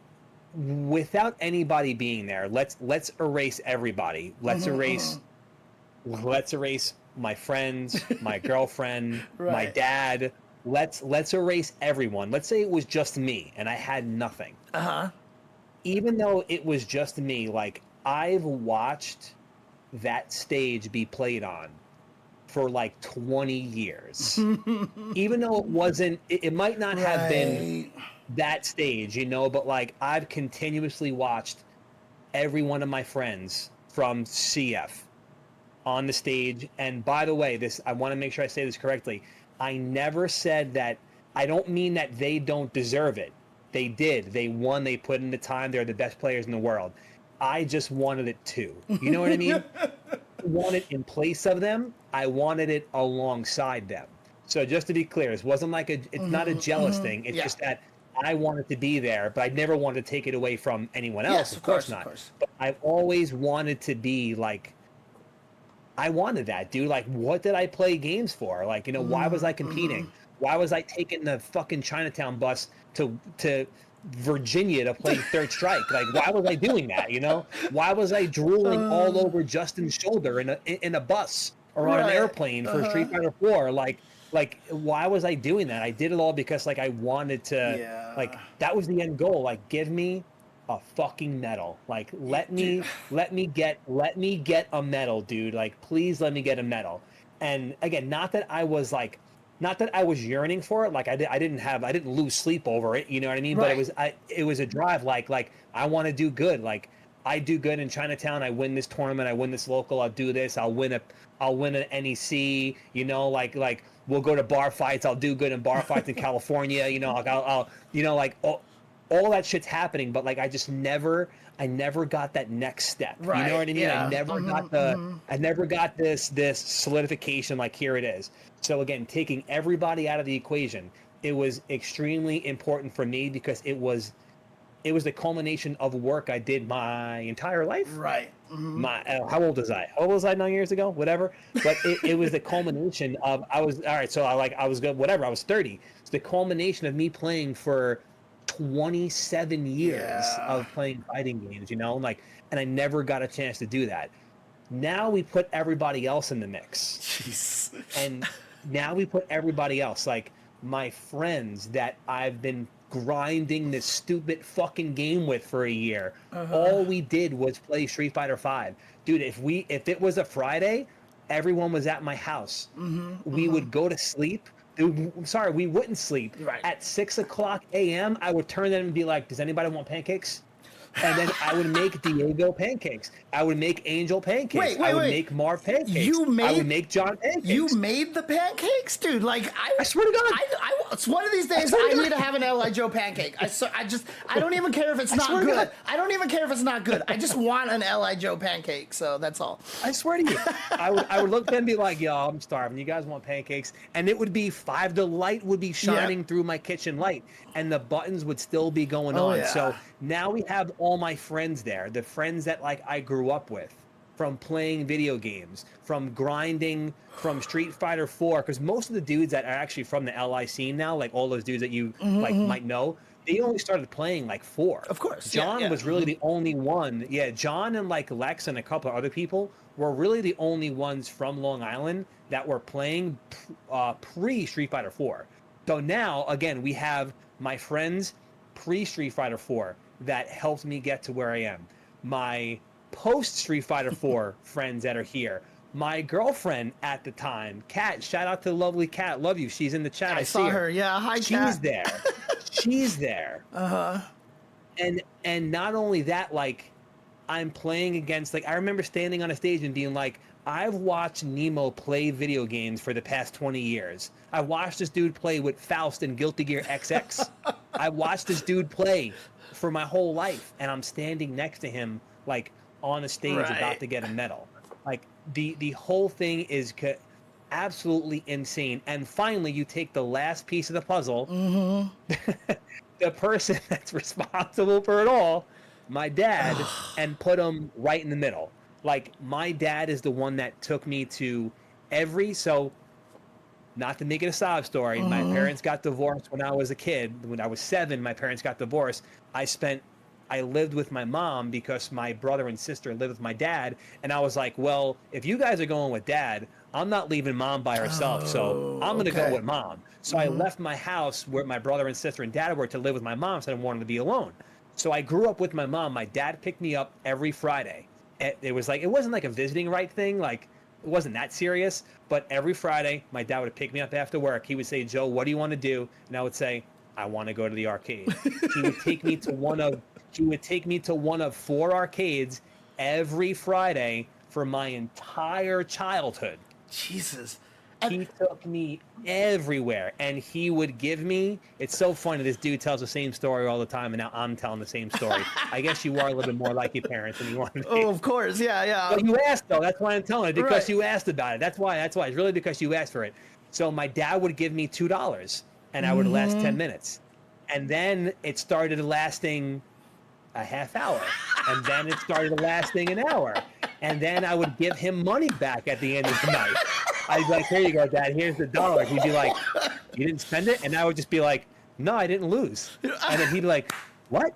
And then he started like paying attention to me playing and like watching me beat people in Street Fighter 2. And again, this is not Chinatown. This is pre-Chinatown. You know, like I'm beating people in MK1 and MK2, and I would stay on the machine all night in UMK3 because no one would beat me. And then when you beat the arcade in UMK3, you can pick one of the things that lets the game start over again. And I would just do it all over again. And I would literally be on the machine from 6 p.m. till 12 a.m. when the building closed. Oh my God. Like my dad just started like watching me. And I know I'm like kind of beating around the bush of the answer, but I'm trying to paint the picture of like how important he was to me being LIJoe. Right. I hate saying that, but it's true. Like, well, I mean, it's true with.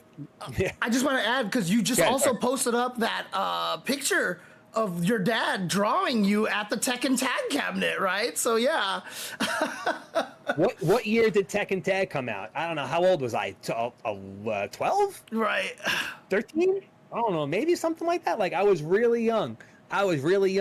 But like now him in the mix again, the most important person that has guided me through my career of fighting games is 100% my father. Like no questions asked. And now remember, I didn't know he was there, by the way. I had no idea. And if you don't mind me, just I'll give him time, but like I just want to ask Johnny, because I know for a fact it was Johnny who contacted your dad and flew him out, right? And I just want to know, was that like difficult to do, or was it just like you need to come and your dad was like drop everything and go, right? I'm curious how that went. So John can correct me since he is in the chat. All I know is that I called my dad after I won. So my dad knew what I was playing for. He knew it was going to be ESPN in front of all these people. So he knew. So like I would call him at the end of the day. At the end of the day, when I'd be like, all right, I'm cool. I'm about to play tomorrow. So like, I'm still in the bracket. All right, cool. Good luck. Love you. Keep me updated. All right, cool. Bye. All right. How you doing? Yeah. Are you good? Everything is good. I called my dad and I'm like, Dad, are you there? He's like, yeah. How'd you do? I remember where I was. We were walking. We were outside. I was walking outside. I wasn't inside. I don't remember where I was walking, but I was outside somewhere in Vegas walking with everybody. And I said, I qualified. I'll be on, and I remember my dad does this. Oh, that's the classic dad sound. Oh, yes. So my dad did the classic sound, and then my sister, right? Yeah, Joe's sister called me when he qualified. Okay. My sister called John, and they kind of planned it. And then I think John spoke to the guys at Evo and said, listen, Joe's dad wants to come. He doesn't have a ticket. Can we get, and they were like, you tell him to come right now. We'll get him whatever he needs.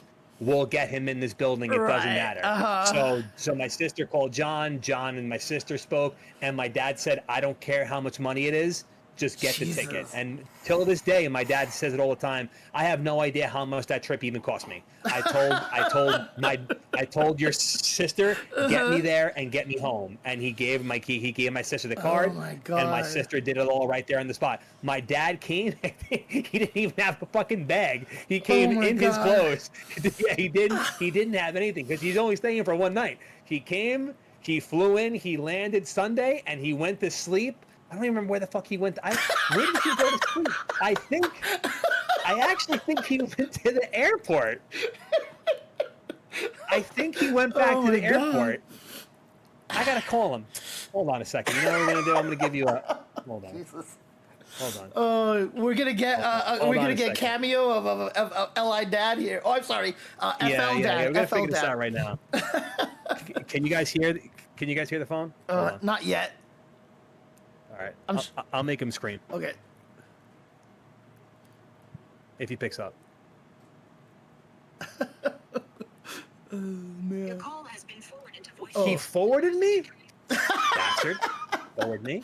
Well, Johnny in the chat says that apparently he didn't even stay, that they walked him out that night, and I guess they... I don't think he stayed. Yeah. I think he came, he watched it, you know, like and then he, after that, I remember him not staying, like him going like directly back to the airport, and then he went home. And again, sorry that I didn't really answer your question easily. It's not an easy. This is a great. It's not an easy answer because there's like a lot of personal stuff that made it as important that it was, and like trying to paint the picture a little bit, you know. But I love this. I love this. So I mean, don't even apologize at all. So it really was like by far probably one of the most important weekends of like my life for 1,000 different reasons, you know, like it's there is one thing though, and I might have said this like, oh, hold on a second. Hello. Did you call? I did call you. I have a very quick question. You can't take forever. I need a quick answer. Are you ready? Go. Did you go directly back to the airport after my top 8 thing? I slept in the airport. I knew you slept in the airport. Okay, that's what I was gonna say. I was talking to someone. I'm like, I'm 90% sure he didn't even stay. He landed. He came to the event. He hung out with me for like an hour after, and then he had to go back to the airport for a flight. He slept in the airport. The gentleman that you fought, we were going out towards the side door under I was going out towards the side door, and they were calling you for pictures and Woodley and somebody else wanted to talk to you. I said, Joe, I can't stay. I said, enjoy yourself, and that was it. And I walked out. I was gonna say, I'm pretty sure he didn't even stay. That he went right to the airport. Wow. All right, Yeah. Cool. Sorry, no, that's all. Love you. Have a good night in Florida. Yeah, so he didn't even stay. He went directly back to the airport and he went home. That's amazing. FL Dad now, right? You said he has to be officially FL Dad. Dang. That's right. Yeah. Oh man. No, but for real, yeah, it was the one thing that I don't want to say bothered me about it is that I love one of the other most important things about it is that like people have said to me like how, and look, I know that I'm blessed to have a dad that supported me, like a billion percent. Unfortunately, like I feel so, even like James, like you just said that your parents didn't get it, you know what I mean? Like I'm blessed, dude, for real. I don't take that for granted. I'm 100% blessed that my father supported me and still supports me till this very day. Are you going to Evo? Are you working Evo? Oh, that's awesome. I can't wait to see you. Like, till this very day, he asked me where I'm going, am I playing, blah, blah, blah, blah. But the fact that other people have hit me up and be like, you know, man, like, seeing that, like, really made me connect on certain things with my father or have, like, or I've like people hit me on be like, you know, like that has taught me to be like a better dad. Like when my son grows up, Jesus. I want to be your dad for my son. Like really crazy, mind blowing, like tear jerking shit people have told me over it. And like, as important as that moment is, I feel like I didn't even mean to do it, but like one of the things I think about that I always wanted to do was just like leave. If I die tonight, right? Okay. God forbid, if I die tonight, all I would want to do is just make like a positive mark here, right? Not in FGC, but just like the world, like have someone be able to think about me or what I've done or what happened, and at least be like, smile and be like, damn, you know, he did XYZ, or I remember XYZ. Like just to be able to bring some form of like happiness, kind of like the ripple in the pond effect, right? Like you drop the pebble in the pond, and I just want my life to be able to ripple. And it's like balancing a fighting game, right? It's like yes, it really is that. Yeah, it really is that easy. It really is.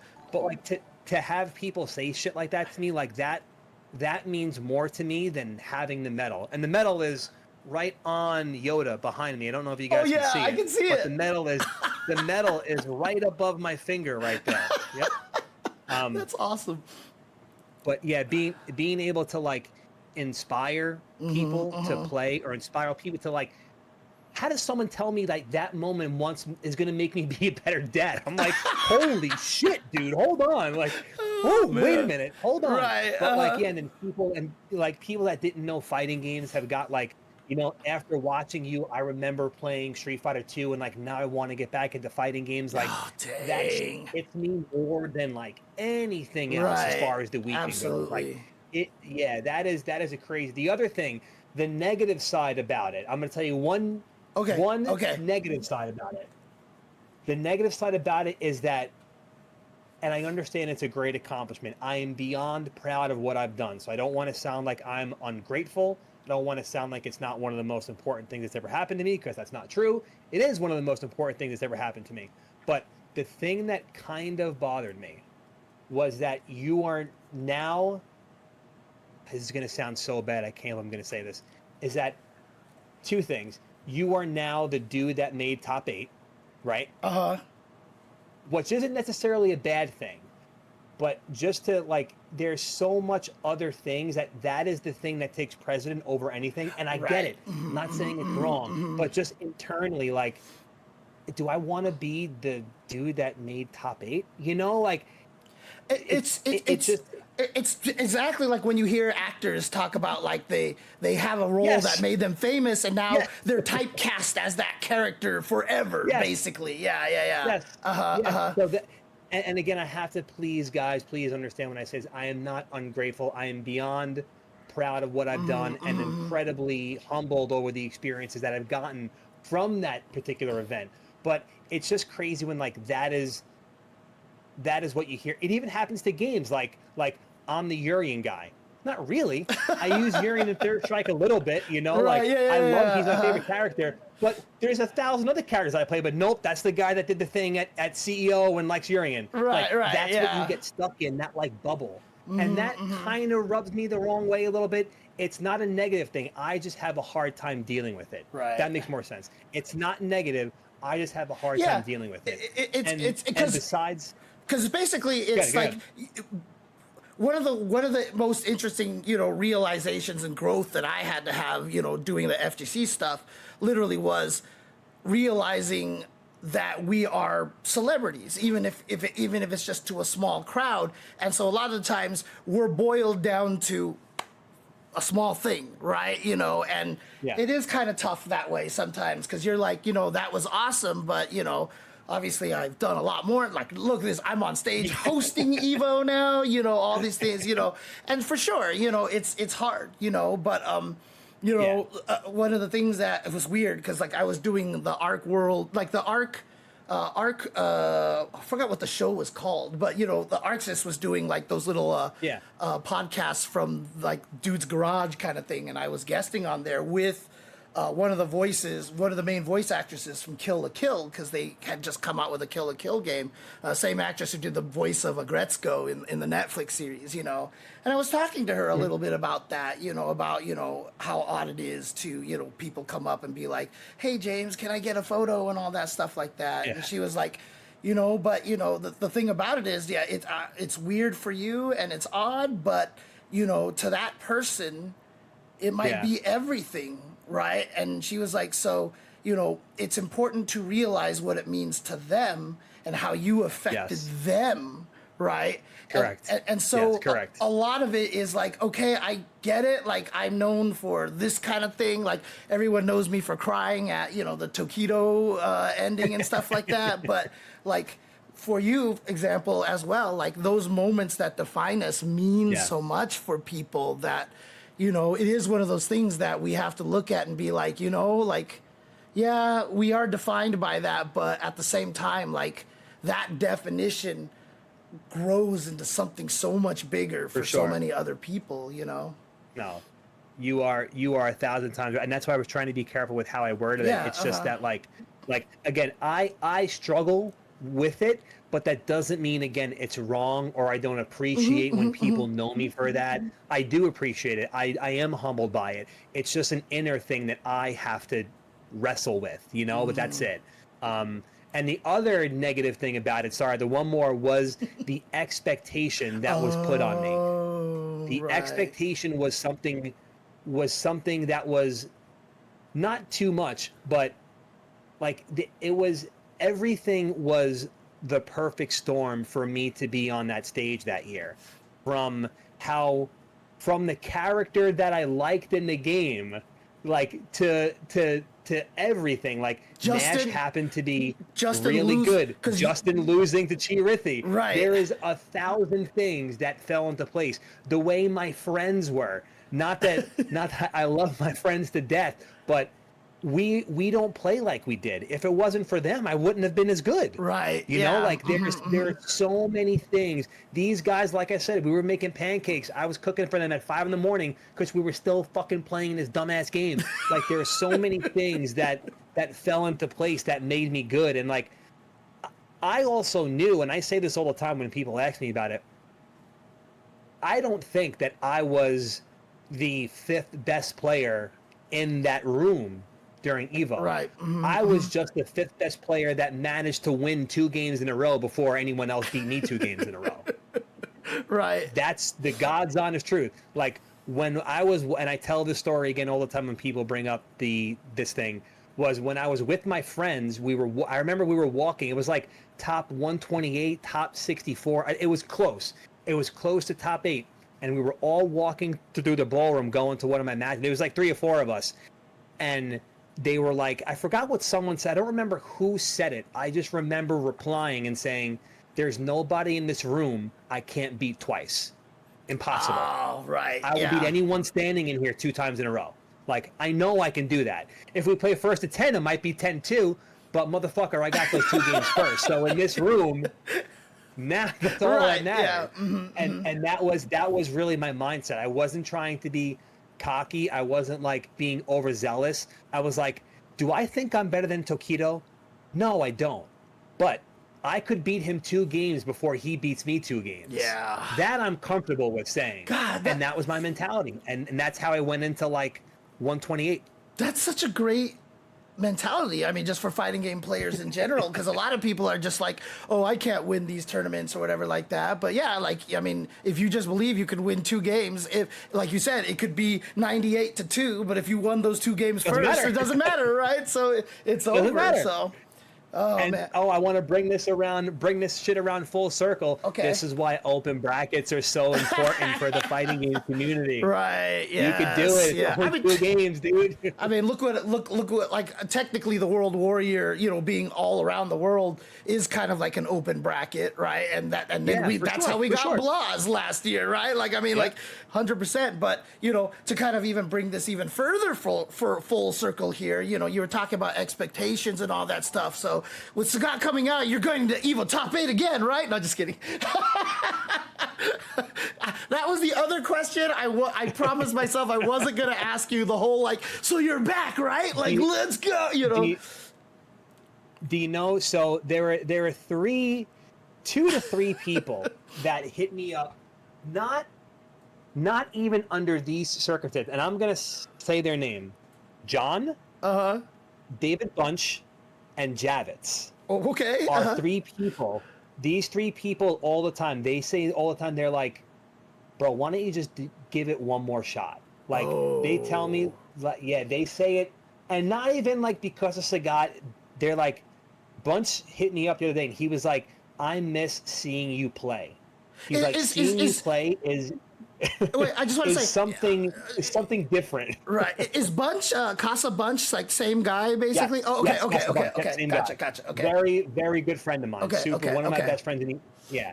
But he's like, I miss watching you play. He's like, and not like sitting down playing us. Like, go to the tournament, play, and see how you do. He's like, I miss watching you play at a level where it's at that level, I guess I should say. I mean, I'm not even Javits says it all the time to me. I mean, I wouldn't even say like I'm like super good for like, obviously we've gone through a lot together and I've known him forever, but like I miss watching Vi kill people in fighting games, you know.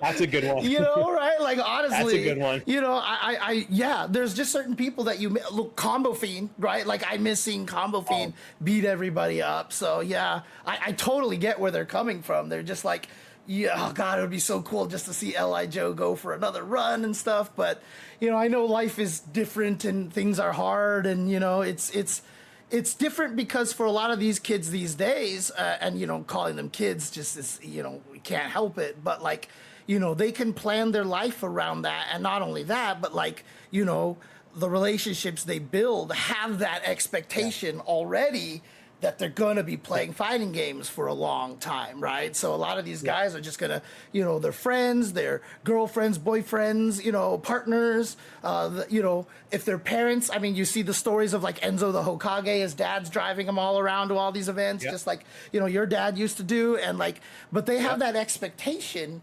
And so people don't realize that when you're growing up, I tell the story all the time, we all knew we were going to stop at some point. Yeah. We all knew we were going to retire. And so, like, there is a weird thing about the way your brain works. But, like, you know, you spend all this time, you're like, I'm going to stop playing. And so you would prevent yourself. Your brain would block you from going all in. Yeah. You know what I mean? And that happens after like 20 years of that. Yeah. And by the time you get to this age, you're not sure you can do it. I mean, I'm trying.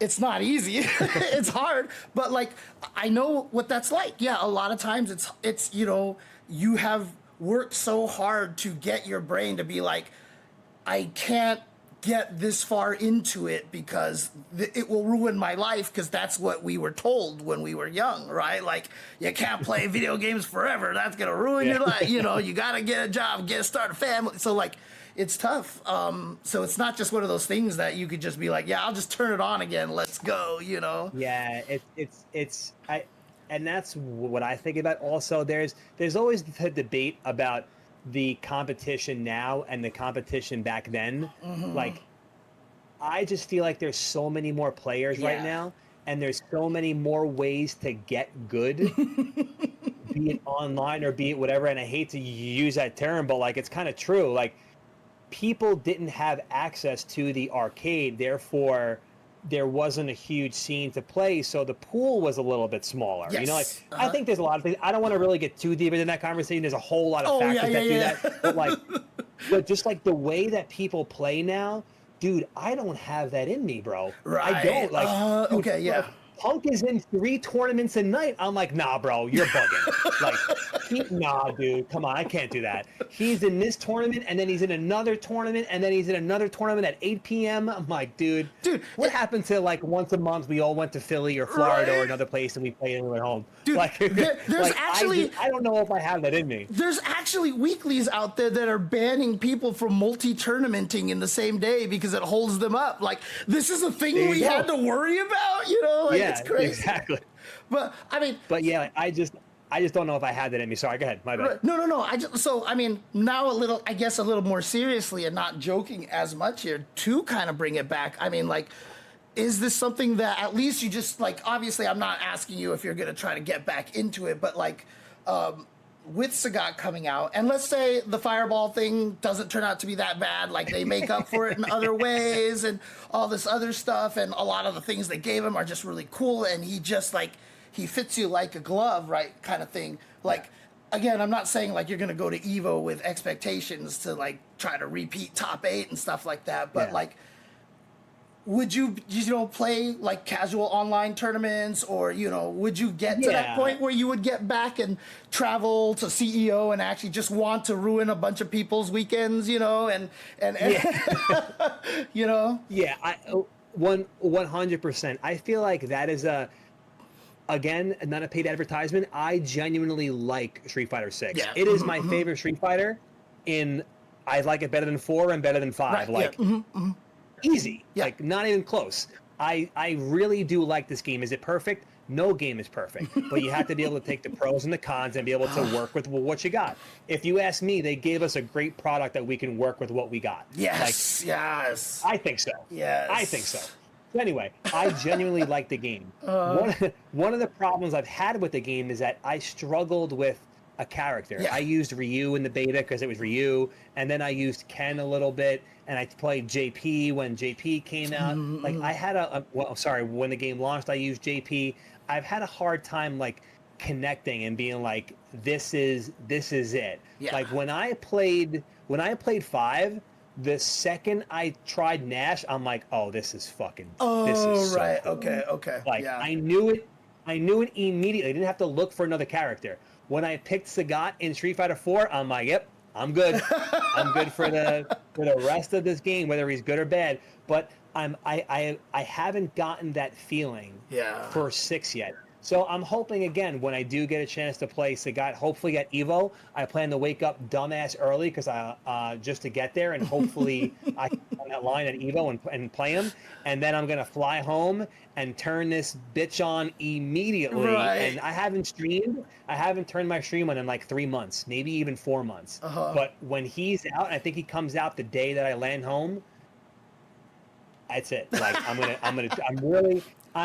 at least going to turn the game on and grind the game with Sagat for a little bit to see if I enjoy how he pans out. Okay. So I don't want to say that, I don't want to use the term I'm back or anything like that, but I do want to say that I will be playing, I will be streaming, and we'll see what happens. Like, that's really Yeah, I mean, again, it's like, it is hard. It's a lot of time and it's a lot of work. But as you mentioned, you are a person who you need to have that connection with a character, right? And a lot of people ask me why I'm not playing Cammy in Street Fighter 5 or 6, and I'm always playing like, I've played Lucia in 5, and she wasn't very good, et cetera, et cetera. And people are like, why don't you just play Cammy?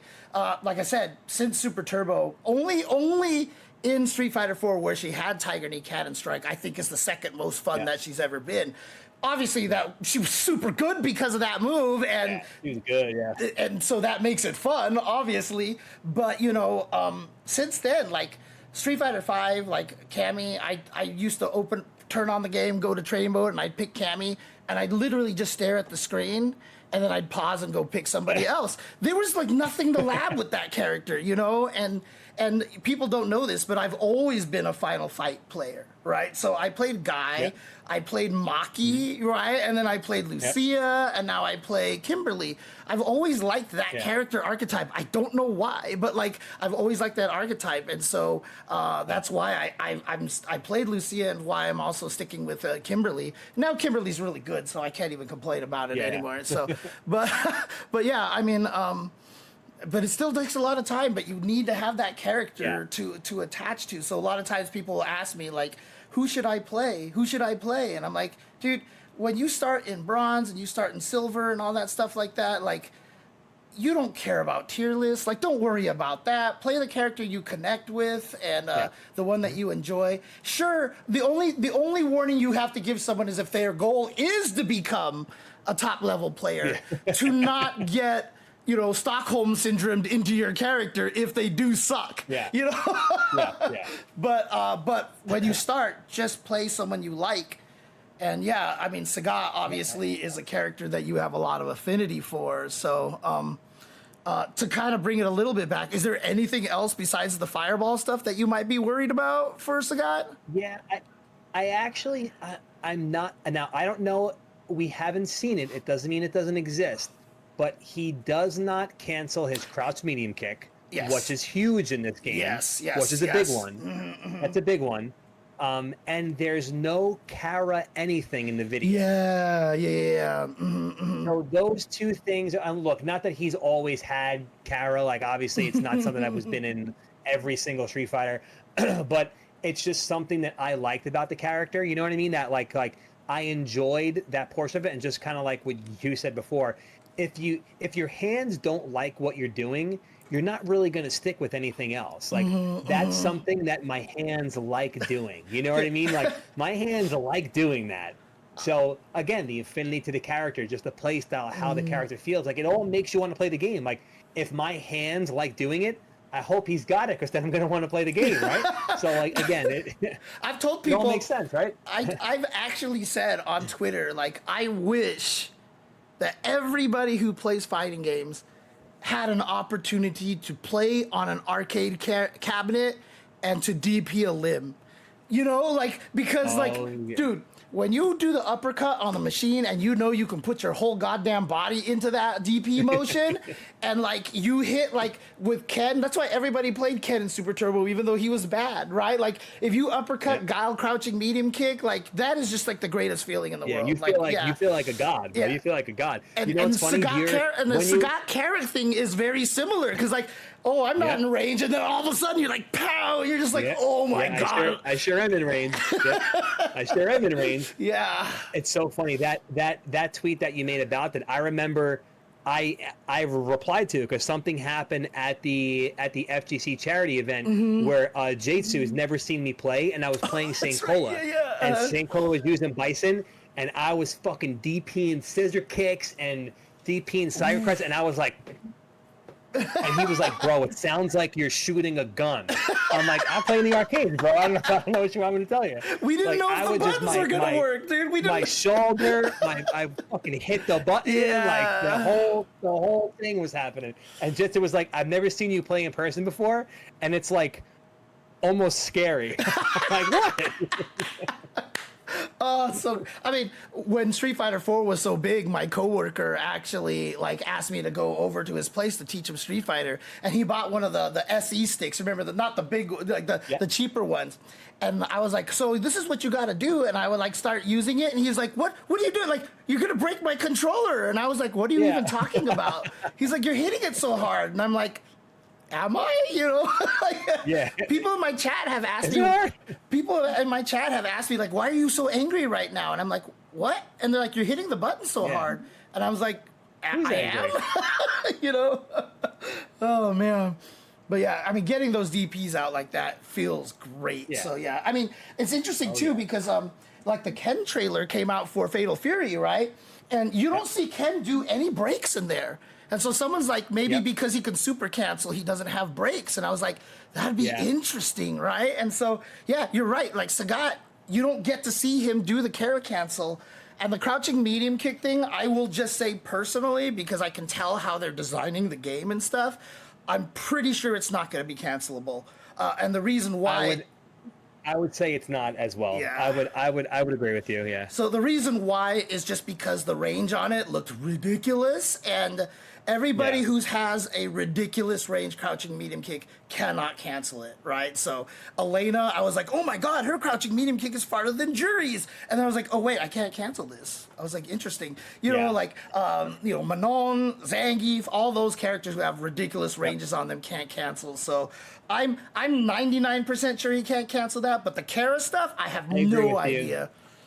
The good I agree. It's probably not cancelable either. But the good we'll see. the good news about the Kara thing is that Honda still has it from his stomp, right? He can do the Kara into the Oicho throw. So I'm hoping they leave that for Sagat, and maybe they just didn't want to put it in the blog like, yes, you can Kara cancel this, and like people are going to be reading like what the hell does that mean, you know? So I'm not sure. Exactly. Yeah. Well, I'm still holding reservations. You know, again, I do agree with you. I highly doubt crouch medium kick is cancelable.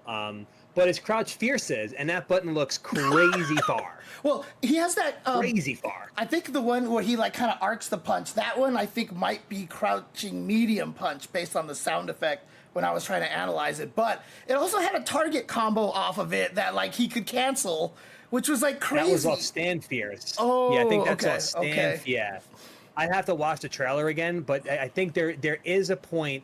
I think he's in the old Sagat outfit where he does cancel crouch fierce. It's super far, like really far. I think I remember. Okay, yeah, because like I said, I analyzed it yesterday, but it was just kind of like a whirlwind because I was just like, oh my god, you know, like I'll double check that one. So, but yeah, I'm actually looking right now. Hold on, I'll tell you in 2 seconds. Not there. Nice. It's not there. It's not there. I'll give you the timestamp. Hold on. Sure. Yeah, he throws him. He's got forward light kick. I love that he has forward light kick actually, like Street Fighter 4. I mean, I hope that's the one that's carry cancelable. You know, I mean, forward heavy kick obviously would be good, but you know. Yeah. I'll take anything. Just give me something. Right. Where is this? Come on, dude. Come on, Sagat. Do it for me. That stands short. That's crouch medium punch. That's right here. It's at so 104 looks like a cancelable crouch medium punch. Okay. Hold on, let me look. Let me see. Yeah, 104 looks like crouch medium punch. At 106. Yeah, okay. 106. Oh, right afterwards. Okay. Let me see. That's crouch fierce, man. Shit. Yeah. Okay. Yeah. Okay. Look, I'm gonna put this on screen for everybody so they can see this. That is a long ass limb. Holy crap! Yeah, here, let me bring this up just so people can see this in the chat over here. Very long limb. Let's see, where is it? If I take this off, there we go. Yeah, so here we go. Yeah, that was definitely crouching heavy punch. Holy crap! And then that was so we see the crouching strong there, and that.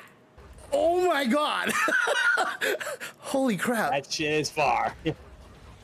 Dude, that's terrifying. Because we already know how annoying that move was in, like, CVS 2, dude. Jesus. Oh, my God.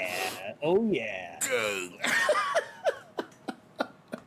Whew, okay. Yeah, I'm trying to make sure that it definitely looks a little bit different than, like, the crouch medium punch. Also, the sound his effect. Leg is a little... The sound effect is clearly. I don't have the sound on, okay. so I can't hear yeah, it. the sound effect is clearly a heavy punch. So yeah. Is it? Okay. Yeah. Okay. I don't have the sound on. That's amazing. Yeah, he punches the shit out of you. Yeah. Oh man. Damn, he looks cool, man. Damn, he looks cool. Yeah, I mean, again, just like I seriously, after because I did the live reaction to the release, and I was like, oh my god, yeah, I'll do the detailed analysis later. And after I stopped my stream, like I watched the trailer like 4 times. Like I seriously just like me too, dude. And it wasn't even like to try to get advanced like an analysis. I was just watching because he just looks so sick. He just looks so good, dude. He really does look so cool, man. He looks angry. Yeah. I like that. Like the way he's like ferocious. You know what I mean? Like he's like hitting you to kill you. You know? Like it's hard to explain, but he's got some oomph behind those hits. Like everything looks like super intentional, you know, like no, I'm gonna knee you in the skull. Yes, I'm gonna knee you in the skull. Yeah. You know, when I was doing the analysis too, I was like, the funny thing about it is like nothing about that detracts from his like that potential storyline of him trying to become a good person now, right? Like he's raising all these kids and stuff, but this is the only way he's learned how to fight. You know, this would be like the sequel where the bad guy has that redemption arc thing where you find out he was actually bullied by his trainer, you know, to like kill people and stuff. And like Sagat's trainer was like, no holding back, Cobra Kai kind of stuff, you know? And now that's just how he knows how to fight. He doesn't know how to fight anywhere else, but he's trying to be good and like, that last win pose, like he clearly could have just elbowed Bison in the head and killed him, but was just like, no, that is not me anymore, you know, kind of a thing. Oh man. Really cool take on the character, man, through and through. Like, really cool take. Yeah, he's so cool looking, and like I said, I mean, it's up to you. It's up to you. Obviously, I don't want to keep you here for too long, you know, and obviously we went through all sorts of different things, and I know you work tomorrow morning and all that stuff like that, and you're on East Coast time, so, you know, you let me know if... Yeah, I mean, no, yeah, do you have any other, does the chat have any other questions? You want to touch on anything real quick before I get out of here? Maybe one more round table if anyone has anything in the chat. So I'll answer Vogg's question in the chat. I don't know if you read the blog, but he has Cammy's heavy DP, basically, that you can charge it and hold it, and apparently then it goes into that wall bounce. I'm theorizing that you can't get any juggles off of it unless you have like the magic distance from the corner, like it travels just far enough so that you can land and, you know, still DP in time, but it just looks sick. It looks really sick. It looks super sick. Let's see. Yeah, so I wonder if they would even if they would have a hitbox on the wall, you know, like maybe if you drive or something, like Ryu. Who knows? So Emmanuel in the YouTube said people said that 2 years ago most high players have reached the ceiling a long time ago and they're not. Oh, they're talking about something else. Never mind. Okay, I thought they were asking a question for you because it was really long. So never mind. Oh man. But I mean, I tell you what though, like if you do stream the day that he drops and stuff like that, I know you have my number. Give me a text. Right, and what I might do, like maybe we'll try to do it virtually, because I'm trying to do that in my Discord too, get people to, like, I created voice chats where people can stream their own games and just have people come and watch.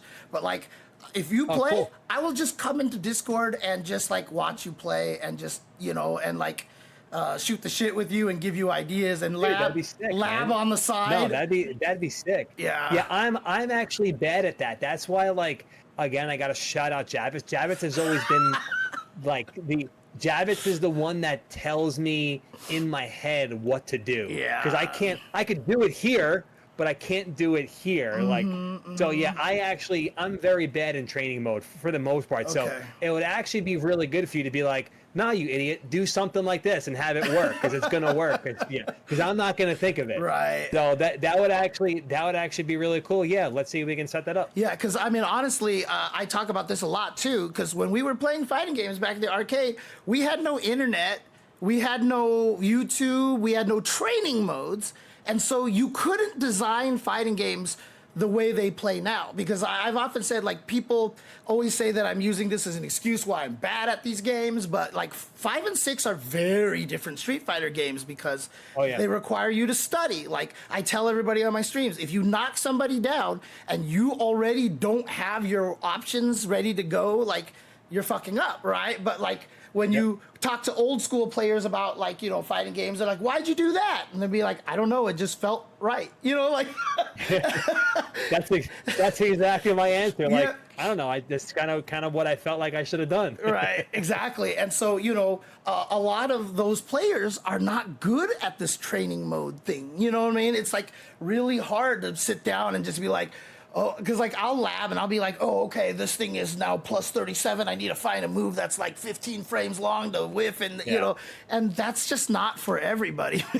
Like it's just not. It's not for me. Yeah. No. Oh, I need you to say, Joe, after you do this, press crouch medium punch and throw. Right. Perfect. Yep. Exactly. So there you go. And it's crazy too, because there are those players who are good at both, because, like, you know, like as soon as a character drops, that's the first thing that automatic labs. He labs like every knockdown, every meaty. Can I make this one land super meaty so it's plus and all that stuff? And then he's also, Third Strike is his favorite game. And I was like, I need to prove a point. And I was like, automatic, do you know any frame data in Third Strike? He was like, fuck no, dude. Dude, know? I don't know a single frame in Third Strike. Nothing. Right. If you ask me, I'm going to be like, oh, I really have no fucking idea. Right. because it was just so different. It was different times, and you know, they had to design games that way. They couldn't design the games the way they do now because we didn't have the ability to research them like this. And if they designed them that way, we would all think they sucked, and just like not a lot of people would have played them. But like the fact that we could just be, I call the old school genre of games, I call them like the heart games and the mind games, but like I call the old school genre the fuck it DP genre, you know, like, because that's exactly what it is, right? I don't know what to do here, fuck it DP, you know, and like that worked. So, oh man. Let's see. So Emmanuel is asking the chat if you're casting the next Evo, but I don't think any of us can talk about that. So we, you know, so that question is not going to be one that can be answered, unfortunately. I don't know what null and void question. I don't know until further notice. I don't know what that's about, by the way. Like, it's weird. Like, a lot of events don't let you talk about whether you're commentating or not. It's until they announce it. It's really funny. Not sure either. Interesting, Nine. You are right. Yeah. But yeah, I don't really have any other questions here. Like I said. Okay. No, cool. No doubt. But again, if you do have a longer conversation with your dad and he was like, "What's that about?" Please tell him I said thank you. So I will. Yes, I will. And then, I will. And then, of course, always, you know, give my love to Kat, give my love to Zato the dog as well. So of course, you know.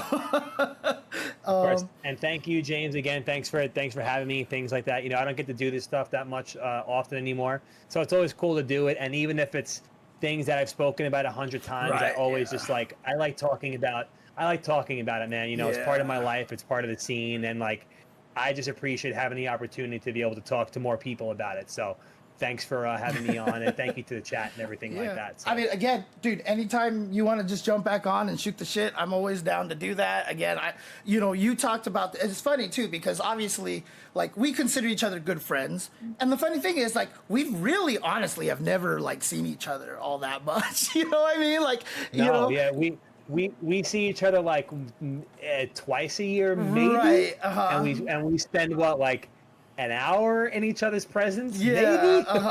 Exactly. Like, and maybe. And yet, at the same time, you talked about this too, about the friends that you make in the FGC. Like, I have told you this, and you know this, so this is repeat information. But like, you're one of the people that I honestly would just like take a bullet for, dude. Like, honestly, because like I'm just like, dude, like. You're one of those people that like everyone who meets you instantly likes you. You know, that's how I feel in any case. So, you know. But you know what, James? You're the same way, dude. No one is ever going to meet you and be like, I don't like this guy. Impossible. I got a lot of people who hate me, okay? I tell you right now. And actually, impossible. As Investigation Co. mentioned in the chat, you did hate me too when you were watching me play Dark Souls, okay? Because I was bad. I didn't hate you. Hate's a strong word. Hate, frustrated maybe, but hate, I don't know about hate. Oh my God. Oh, no, yeah, no, funny. like James, you know, like, you know, I love you to death, dude. I'm again, the beautiful thing about fighting games is that, you know, we can do this, and if it wasn't for that, I would not know who you were. You know, exactly. like I've slept on, you've housed me, dude. You've taken care of me when I had nowhere to be. Yes. You know, so like these are the things that fighting games have done, guys. And it's like it really is completely irreplaceable, man. It really is. Like the relationships and the experiences that we've had, like some of us, again, maybe not everyone, but like you could go to any state in the country and have a place to lay your head because of fighting games. Someone will be like, I got you, man. You know what I'm saying? You can go to Europe and someone will be like, I got you. I mean, honestly, that's one of the craziest things for me is thanks to fighting games, I've had the ability to travel to so many different places. And you know, man, it's not to try to get too political or whatever like that, but like the world often tries to teach us that everybody everywhere else is different than you are. And when I travel and meet all these fighting game players, you just find out how much everybody is exactly the goddamn same, dude. Yeah. Like, they're all just geeking out about fighting games the same way we're geeking out about fighting games. And it's one of the greatest, it's one of my favorite things, you know, like, even though, I might not be financially secure right now and whatever, all this stuff, but if you ask me at that one moment where I got let go from my job if I went back to that time and I had the opportunity to redo it and go back into work, I would say no, because honestly, the things that this has afforded me, being able to meet people around the world and stuff, and just really, it's very eye-opening to see this kind of situation. And like I said, for me, it's just been absolutely a blessing to be able to meet and really learn that, you know, everybody just wants to have fun in their life, and that's, you know, that's just really what it comes down to. So yeah, that's perfectly said. This just gave us an opportunity to be ourselves and meet people that were just like ourselves, and we've made lifelong lasting relationships, man. Lifelong lasting relationships. Wouldn't trade it for the world. And as you said, there's some things money can't buy, brother. Absolutely, some things money cannot get you. So okay, all right. Oh, that's right. If he comes out after Evo, actually, one of the people in the chat and my other best friend might be over visiting, so I might not be able to join you on that stream, but we'll see what happens. But I mean, since one of them is here, he's probably like, no, do it anyway. I'll just watch, you know, like. So we'll see what happens. In any case, so. yeah. We'll talk about it. We'll talk about it. For sure. But thank you again for jumping on here, and thank you guys, man, everybody in the chat here for tuning in and watching. And I know some people were coming in here like, wait, you guys are not talking about Sagat, but like, again, when you get two of us who have been in the scene for so long, we just, you know, we like to talk about a lot of this stuff, you know, because it means so much to us. So there you go. Exactly, and also it gives me, I never have an opportunity to talk like this. You know what I'm saying? So it gives me an opportunity to release a little bit, you know, with things that are in my head. So yeah, man, thank you guys so much. Appreciate you all. I'll definitely see you August 5th for sure. I'll tell you that right now. Yeah, for sure. And you know, I'm glad you said that. I always try to make sure like this is a good, nice, mature stream for FGC, you know, and I try my best for that. So there you go. All right. Well, I can't wait to see Sagat, and you know what? I want to see how you feel about it. Maybe I'll find you at Evo, you know, the first day. I'll definitely see you at Evo. Yeah, so the first we'll day. See each other at Evo. First day you said you're going to try to run and get there to see Sagat early. I'll see if I can get my ass up early if I don't have a well, you know, theorizing if I'm commentating. You know, like, you know, if I maybe, who knows? If I can get there. If I do, though. If I get there at the same time, maybe I'll just record you live, dude. Like, I'll just, like, record you live, if you don't mind. If you don't want that. No, dude. No, I don't, dude. No, honestly, my goal, honest to God, is I want the first video of Sagat that goes. It's not going to happen because someone from Capcom is going to do it. Right. But I want to be in the first video for real. All right. And be like, no. Okay. No one can post anything until I get to play him first. Then you can do whatever you want. All right, I will do my best to make that happen. Okay. All right. Thank you, Joe, and take care. Yeah, man, you got it, of course. Good night, guys. Peace. Always remember, be excellent to each other. Black lives matter. Trans lives matter. Women's lives and choices matter. Palestinian lives matter. Be excellent to each other so we can all party on. I'll take care of you guys, and I will see you later. Peace. Be excellent to each other. And party on, dudes!